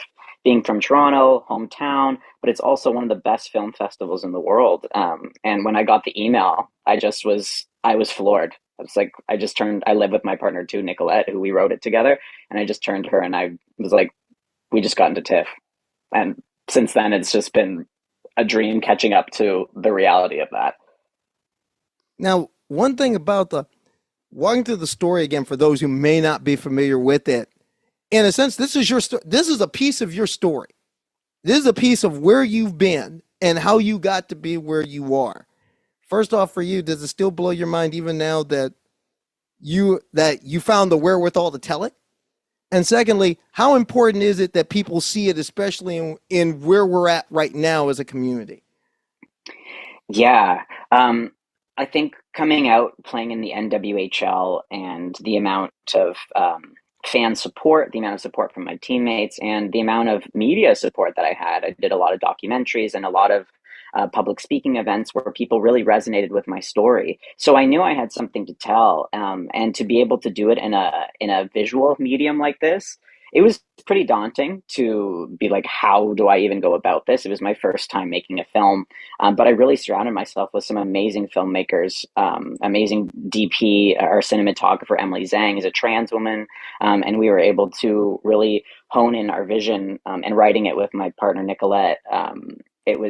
It was really cool to see this come off the page, and then also casting our actors and seeing it come to life in a way, because it's my story, but we cast CJ Jackson as the younger version of me, the PWHL goalie for Seattle, and to see what they did with the character, with this younger version of me, it turned this into something much bigger, and I think more universal than just simply my story. I think a lot of people can gravitate to somebody feeling like they don't belong, feeling like they don't know what their future can look like. And I think especially for the trans community right now, we need a lot of positivity. And for me, I'm happy to put something out there that's not just about physically transitioning or trauma that trans people go through. It's just it's a person living their life, enjoying their sport, and coming to grips with new stages in their life. So I'm really happy to show a 3D character like this. What was CJ's reaction when you went to them and said, I want you to play me? Well, so I did make the character a fictional character. So this character's named Scotty, the older version Scott. But Scotty, in many ways, is based on you. Yes. No, it was a really, casting Scotty was very difficult. We initially tried to get an actor to do it. We had a casting director try to find somebody for us, Jesse Griffiths, who's an amazing queer casting director who found us a really great character for us. But Scotty was difficult to find because, as you know, hockey people, different sports, you have a certain type of vibe. And for me, when I was watching these self-tapes that were sent in, I just couldn't really get the hockey vibe from a lot of these actors. And Nicolette had suggested maybe we should look for somebody that is an authentic hockey player. So we were thinking, who is the popular player right now in the PWHL who would get a lot of buzz? And CJ Jackson was one of the one of the most popular players there, is a big fan favorite within the league. So we reached out to them about like a cameo kind of role, but then I saw the physical similarities, and also we went to the same university growing up. We went to the University of Maine, which is based in the frat party that is in the movie. So they went to these same parties. We just never crossed paths. I was always 1 year away from them. They came in when I left, and the same with the Buffalo Buttes. So we had all these similarities. And I just saw their face and I was like, I think you could play a younger version of me. Would you be open to auditioning for this? And I walked them through what an audition was. We had them over Zoom. I gave them the script. I was like, don't worry about memorizing, make it yourself, like make it your own. And we just read the words, said the words out loud, and watching them do it, it brought tears to my eyes because of how much of an authentic self that they brought to this character. I was really blown away by their performance. As you were building this, what are some of the emotions as you were seeing this come together? Because not entirely on you, but there's snippets of the things you've been through, things you've lived. How did this land for you to see this starting to come together? Yeah, making a film is really interesting.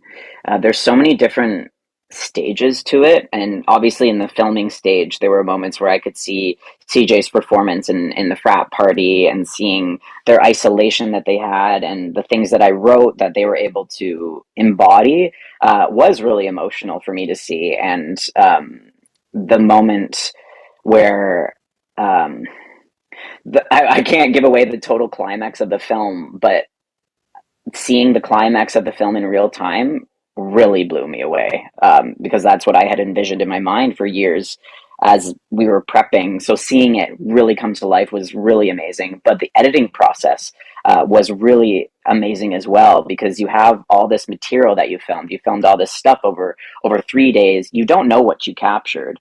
And then once you get to the editing and you can start to piece it together and really mold it into what it is going to be, the editing process is where I found the most like jaw-dropping moments where I was like, that really came to life, because you can film it, you can capture it, but you don't know exactly how it translates until you get into the editing room. So that was a huge learning curve for me, and a really exciting process. But yeah, I was really overwhelmed and really proud of the work that the words that we put on the page, and really proud of the work that CJ and my other actors were able to bring it to life. I'm really, really proud of this film.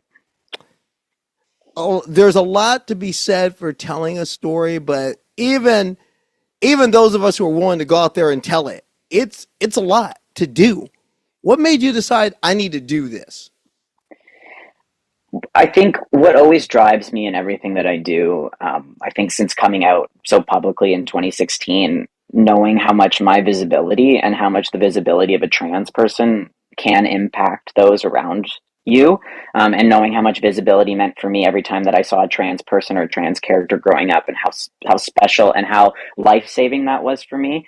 That's what really drove me to want to do this. You showed uncut, and that's what made this great, is that you didn't sugarcoat it, you didn't cis it up, this is what the real is. This is what the experience is. Mm-hmm.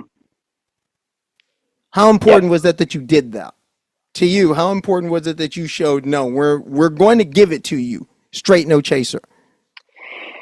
Yeah, I think for me, I've just seen a lot of sanitization of trans characters and queer storylines, in a way that I just don't think it adds anything to humanize and empathize a community. So for me, I just really wanted to show real struggles. I wanted to show messy conversations, the imperfectness of interactions between cis people and trans people, and just knowing that we're all just trying to figure each other out, and we don't have to have all the correct answers and the PC approach. So for me, I just wanted to show something real, something raw, and something that was true to my life. Now that you're on your way to this film festival, the next step is you want to make this big. What's the timetable on that? Kind of where's the status on this next step? There's no real timetable. For us, obviously, we want to get it done as soon as possible, but we want to make sure that we do it right, and we want to make sure that we build up a team of the right individuals. So right now, we're using the festival as a way to celebrate the work that we do, because you have to celebrate all the wins, and this is a huge win for us. So we're going to celebrate. We're going to party hard.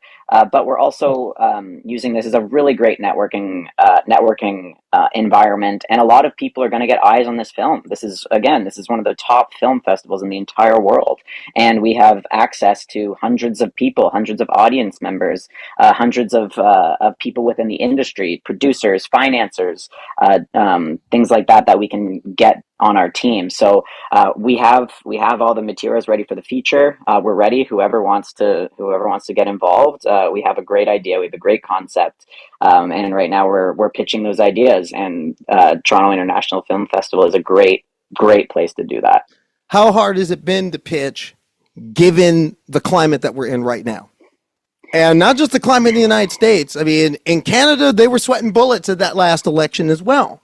Oh yeah. How difficult has it been to continue to sell this vision in these times? I think when we first started, so we kickstarted the film. We actually crowdfunded it at the beginning. So when we were trying to get funds to make Pink Light, the short, we had reached out to different companies and talked about the concept, but a lot of people didn't quite understand it, and a lot of people didn't quite see it visually. I think when people think of a trans person, they think of a physically transitioned person or a trans woman participating in sports, and they didn't really understand the concept of a trans man pre-transition playing women's sports.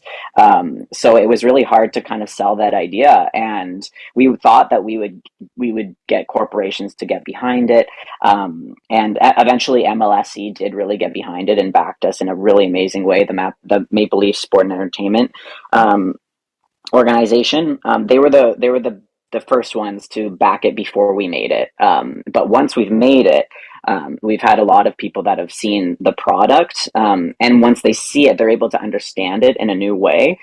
So I don't think we're going to have as much issue trying to get people to wrap their brain around this, because we have a great calling card with the short. But we also haven't approached companies yet. We also haven't approached financiers about this film, about the feature version. So we're not sure what the climate's going to be. But I think people are hungry right now for trans stories. People are hungry to bridge this gap, this unknown, and especially trans people in sport. There is a ton of misinformation. There's a ton of use of it as a political pawn, and people are trying to understand it. So I think there's a hunger for this type of movie, and unfortunately, I think it's coming at the perfect time. You said unfortunately. Yeah, because no, that's important, because I agree with you. And political pawn, in gut reaction, your thoughts of what we're seeing in the landscape right now, because it just seems like it has deteriorated since the time you were on the ice. Absolutely. We have taken so many steps back, and also from the time that this movie is set. This movie is going to be set in 2013. We're going to be exploring NCAA athletics at a time where trans policies were in place. They were the first trans policy, not the first trans policy, but the policy that I was under was 2011, and then it deteriorated in 2019. And now we're seeing so many bars of trans individuals to be able to participate in sports, when in 2013 it wasn't even a conversation. It wasn't this salacious thing that was happening. Trans women, trans men were participating in sports with very little pushback, and they're still competing at the same level. But suddenly there's all this media attention. There's all this being used as a political pawn, where trans participation in sports is now this issue, when nothing has changed over the decades that trans people have been participating in sports. So yeah, we're bringing it back to 2013 at a place where it's like trans people were included, and sure, it wasn't perfect, but this is the way that it should be. People should be able to participate in sports. Everybody has a right to play sports. It's such an integral part to life. So yeah, we're exploring that in the future. Now, with that in mind, when you have the opportunity to speak to people about those times growing up growing up in that environment compared to now, what do you tell them? Especially those who may come in and say, now, Harrison, this whole trans athlete thing's unfair. There needs to be these regulations. U Sport should consider a ban the same way the NCAA does. How do you answer to that? Well, I think my answer has changed since I've done a lot of research, because we're conditioned to think a certain way, and trans participation being used as a moral panic right now. The vision of a large trans woman coming in and beating young girls, this image sparks a lot of emotion. And for me, writing my book, Let Us Play, Winning the Battle for Gender Diverse Athletes with my sister, Rachel Brown, who's an investigative journalist, I was able to go through research. I was able to go through research of hormones, sports, hormone therapy in the Army, and the different physical regimens that were done there, and the testing, and talking with trans women about their performance before and after they started physically transitioning, and learning all of those nuances. I'm blown away by the regression that the IOC, that the NCAA, that those leaders have taken when they have access to this research. It's just such a shame that we're cowing to the political landscape right now. So for me, I'm just like, you're coming from a place of fear. And if you did the real research, and if you talked to these people, if you saw a trans person, and also if you understood that there's a life beyond sports, being trans is a very difficult thing. And just thinking that somebody is trans just to be a good athlete is absolutely ridiculous. So yeah, it's a really emotional topic for me, but I'm really happy to have a textbook of my book to be like, you should read my book, because there's a lot of information there that you're not getting. Coming into the home stretch first, do you hit the ice often? No, I don't. And that's actually something that we explore in the film, that I thought that this film was just simply a love letter to my younger self, that it was just for me to be able to gift a glimpse of a future to my 18-year-old self that was struggling in college. But it actually turned into, as we filmed it and as we were writing it and as we were finessing it, it actually turned into my goodbye letter to hockey. And knowing that time in my life is over, and feeling like I need to prove it to myself to be able to go into a men's hockey space, a men's locker room, without feeling discomfort. If I feel discomfort, that's on me. And really trying to force myself into a sport that I'm really trying to force myself back into a chapter in my life that's done. I didn't realize that until I explored Scott and Scott's storyline in this story, in Pink Light, that it's his goodbye letter to hockey. So yeah, I don't really go on it as much anymore. No, I don't really play. With that in mind, exit question. Once you get this project done, what do you think your next one will be? Once I get the feature done? Yes, when you get let's say you get this feature done, it's in the movie houses, it's at the film festivals. Yeah. What's the next thing you'd want? What's the next story that's in your head that you say, when we get this done, I want to tell this? I'm really drawn to singing and musicality. For me, growing up, singing was such a joy for me.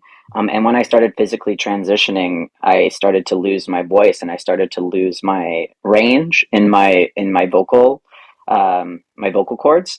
And now I'm back into singing lessons, and I'm getting my range back. I'm finding my voice again. So for me, I'd really love to explore a trans person, a rock star, a singer, a pop star, whatever he may be, coming back into his voice. I really do think that would be my next avenue. As someone who's had to find their voice again, that's a movie I'd buy a ticket to see. Amazing. That's a I movie hope you do. I'd buy a ticket to see. And as you build this stuff, we want you back to talk more about it. Harrison, Absolutely. thank you for sharing this work with us. Thank you for being on Transposition Sports tonight. Thanks for having me. Good chatting. Thank you again, Harrison Brown, for being a part of the show tonight. And the film is an excellent one. It's a great short film. I hope it gets a lot of distribution at festivals and elsewhere across North America. And I can't wait for the feature version of it. This is a story that needs to be told. Finally, tonight, I wasn't sure what was going to be on Karleigh's commentary this week, but then a story fell into my lap. Earlier today, it was reported that James Dobson, the founder of Focus on the Family, passed away. I come into that news with varied emotions.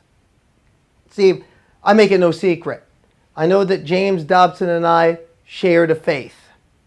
Sort of. But I will say this. I despise the man. First, because he and many other white evangelicals like him use the gospel I love, the Lord I serve, the Lord and Savior and rock of my life, my foundation, as a tool to spread racism. He and others like him were those that tried to give biblical justifications for slavery, biblical justifications against civil rights, biblical justifications for South African apartheid. I also despise him for using that same gospel, that same message of love and healing and redemption to sell anti-LGBTQ hatred. And as a member of said constituency, I take a lot of exception to that. But the major reason I despise him and others like him the most is simply put for matters of faith. They've empowered Christian dominionism. They've empowered Christian white nationalism. And here's the thing, they never denied it. They were at least honest in that. But when I think of James Dobson right now, and I think of Focus of the Family, I think of the fact that they talked about focus on the family, but my family was never focused on that, and neither were most of yours. Disingenuous to say the least. But more so, they emboldened the very people that are threatening the house of worship I go to right now. See, the church I go to has a lot of queer folk in it. Queer folks who've never left their faith, even as a number of people in the faith tried like hell to leave them. But still we believe and still we show up every Sunday to worship and fellowship together. The pastor of my church is a transgender man who radiates the love of our Lord in him. Now I know some people will look at me weird. I know that my co-hosts do in some ways. I am a devout Christian and I have close communion on this show with 3 atheists. But here's the thing. I respect their views and their beliefs and they respect mine and we work together. And it's the same thing in the church I go to. We respect each other. We tarry for one another as the good book says, and we redeem each other and we work together, doing the business of the kingdom, or at least we try to do to the best of our human ability. Yet someone or a group of someone's threatening our church. People who have been emboldened in groups that have been emboldened by people like James Dobson. And that upsets me because no one should feel unsafe worshiping on a Sunday morning. Yet, we need security to worship at where I go on a Sunday morning. The idea that we have to feel unsafe in a church. For that reason alone, I sincerely hope that James Dobson is buried face down so he knows where he's going. You know, I'm going to try to be a good Christian about his passing. But I also know, because of the anger I feel over what he's emboldened, in my human frailty, I'm going to spectacularly fail in that. And I know the creator and I will have a lot to discuss around that one. For Transposition Sports, I'm Karleigh Chardonnay Webb.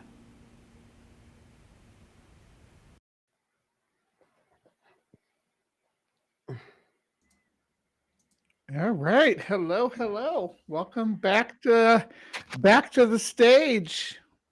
If you all are there, you can pop on camera. Wait, Ember stayed for it? If Ember is here Well, I for the didn't whole show. stay. I'm just back. Yeah. I'm in the producer's booth, so I'm here. Steph's actually I'm here. executive producer too, so and she stuck around, so we're the whole team's here till the end too. So, good. Yeah.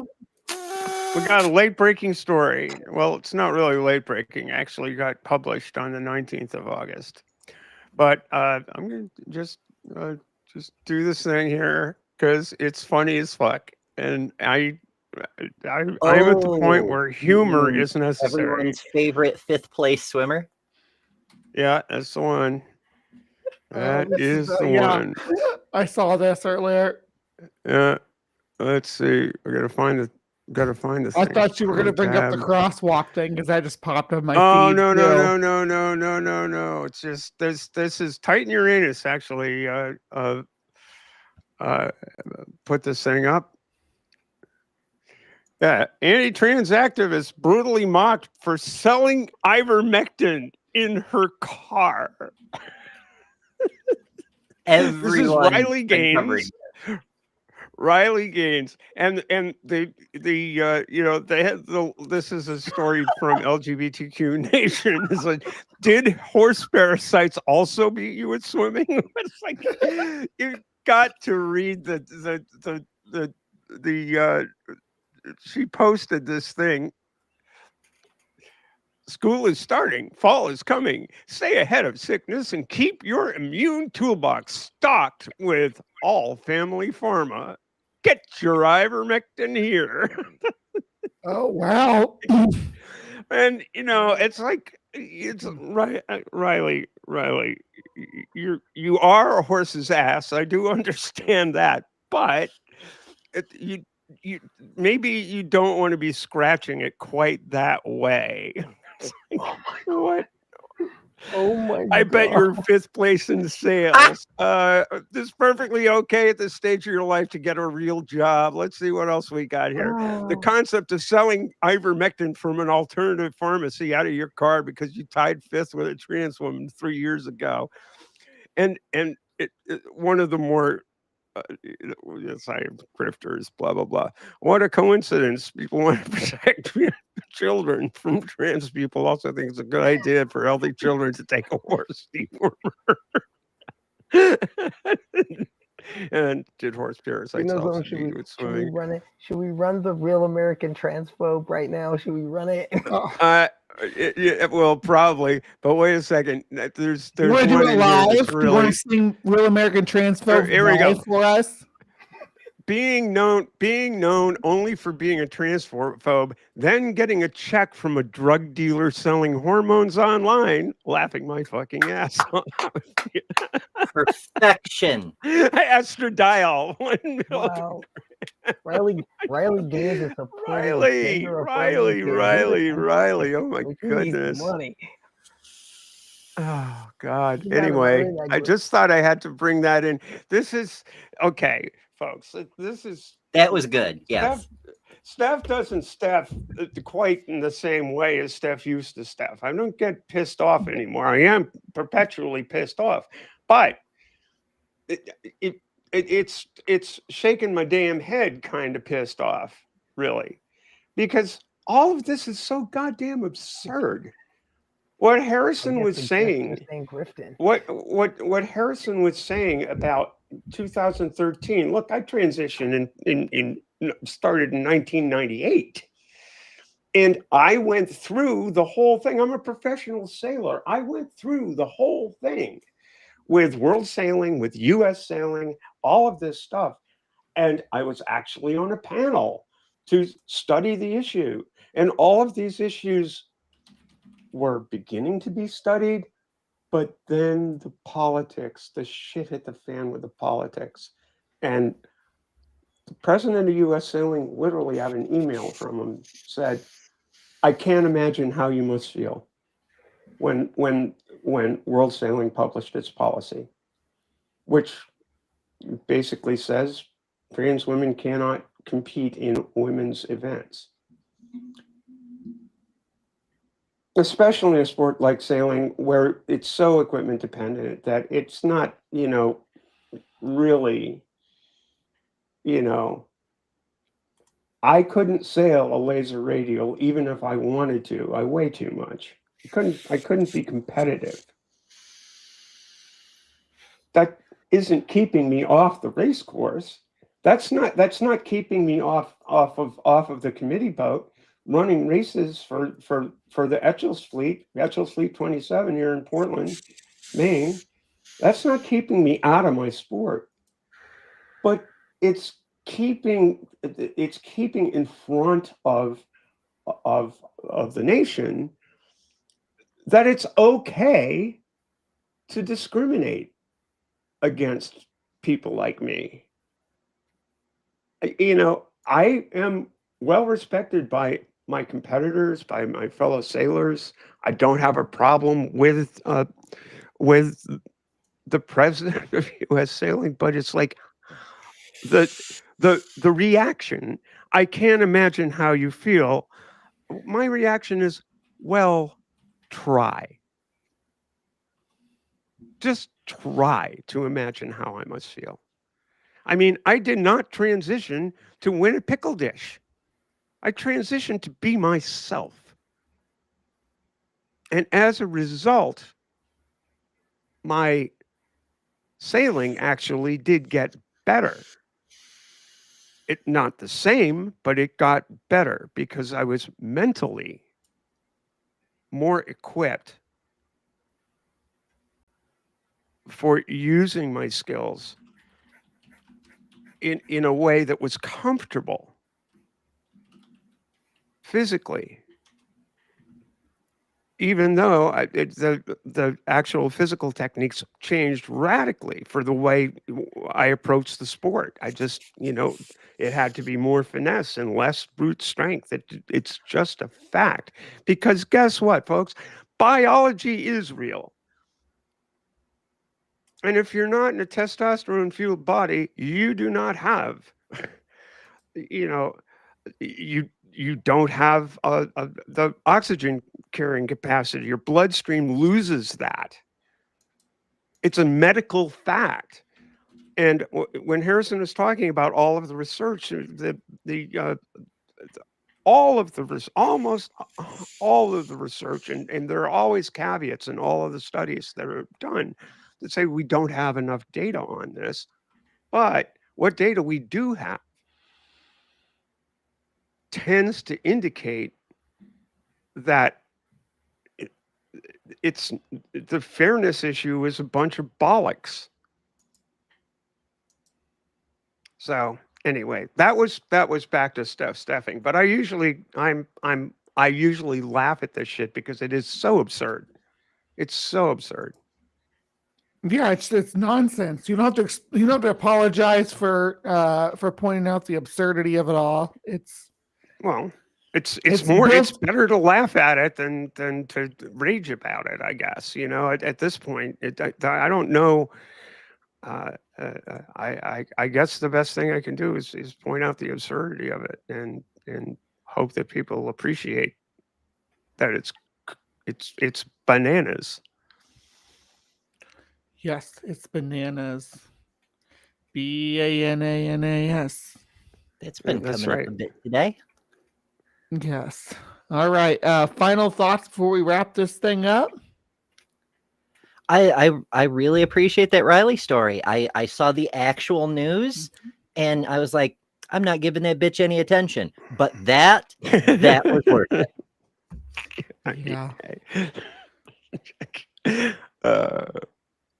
Yeah. Well, all right. I guess that's a wrap for the 21st, is it not?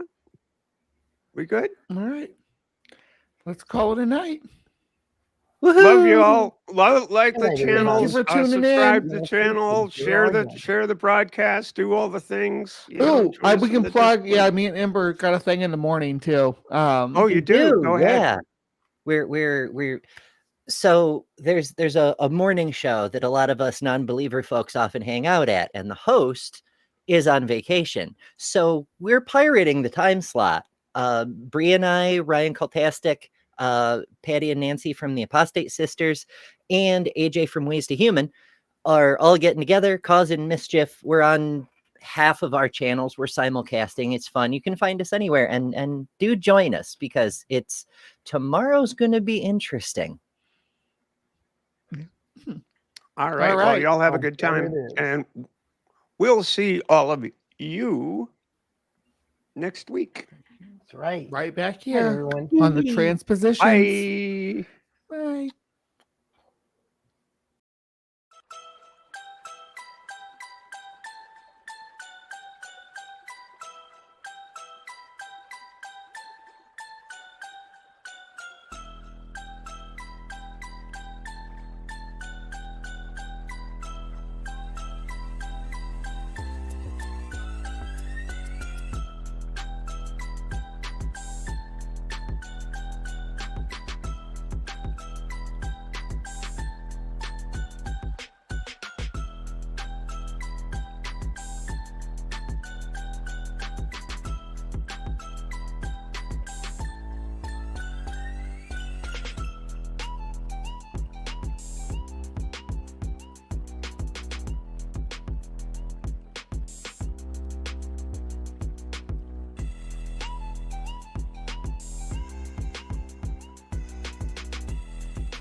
Mm-hmm. Ta-da! That's that. There was another one. Use promo code 5th place at checkout. Was another good one. Perfect.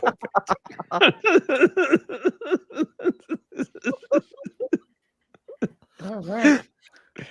That was a fun show tonight. Yeah. Yeah. Lots of good news. Did you see my scorpion belt, Steph? I don't know if I showed it to you. I did. I did see your scorpion belt. I love it. I love it. I love you. You need a scorpion bowl to go with your scorpion belt. I had a scorpion bowl last time we went to the tiki bar. Are we still live? We're still live. think Hello, so. everybody. They saw me take Oh, my my belt off and goodness. everything. I wanted to. I wondered why the thing didn't click off, but I don't see the Hey, I control. guess we're still only see here. the little window.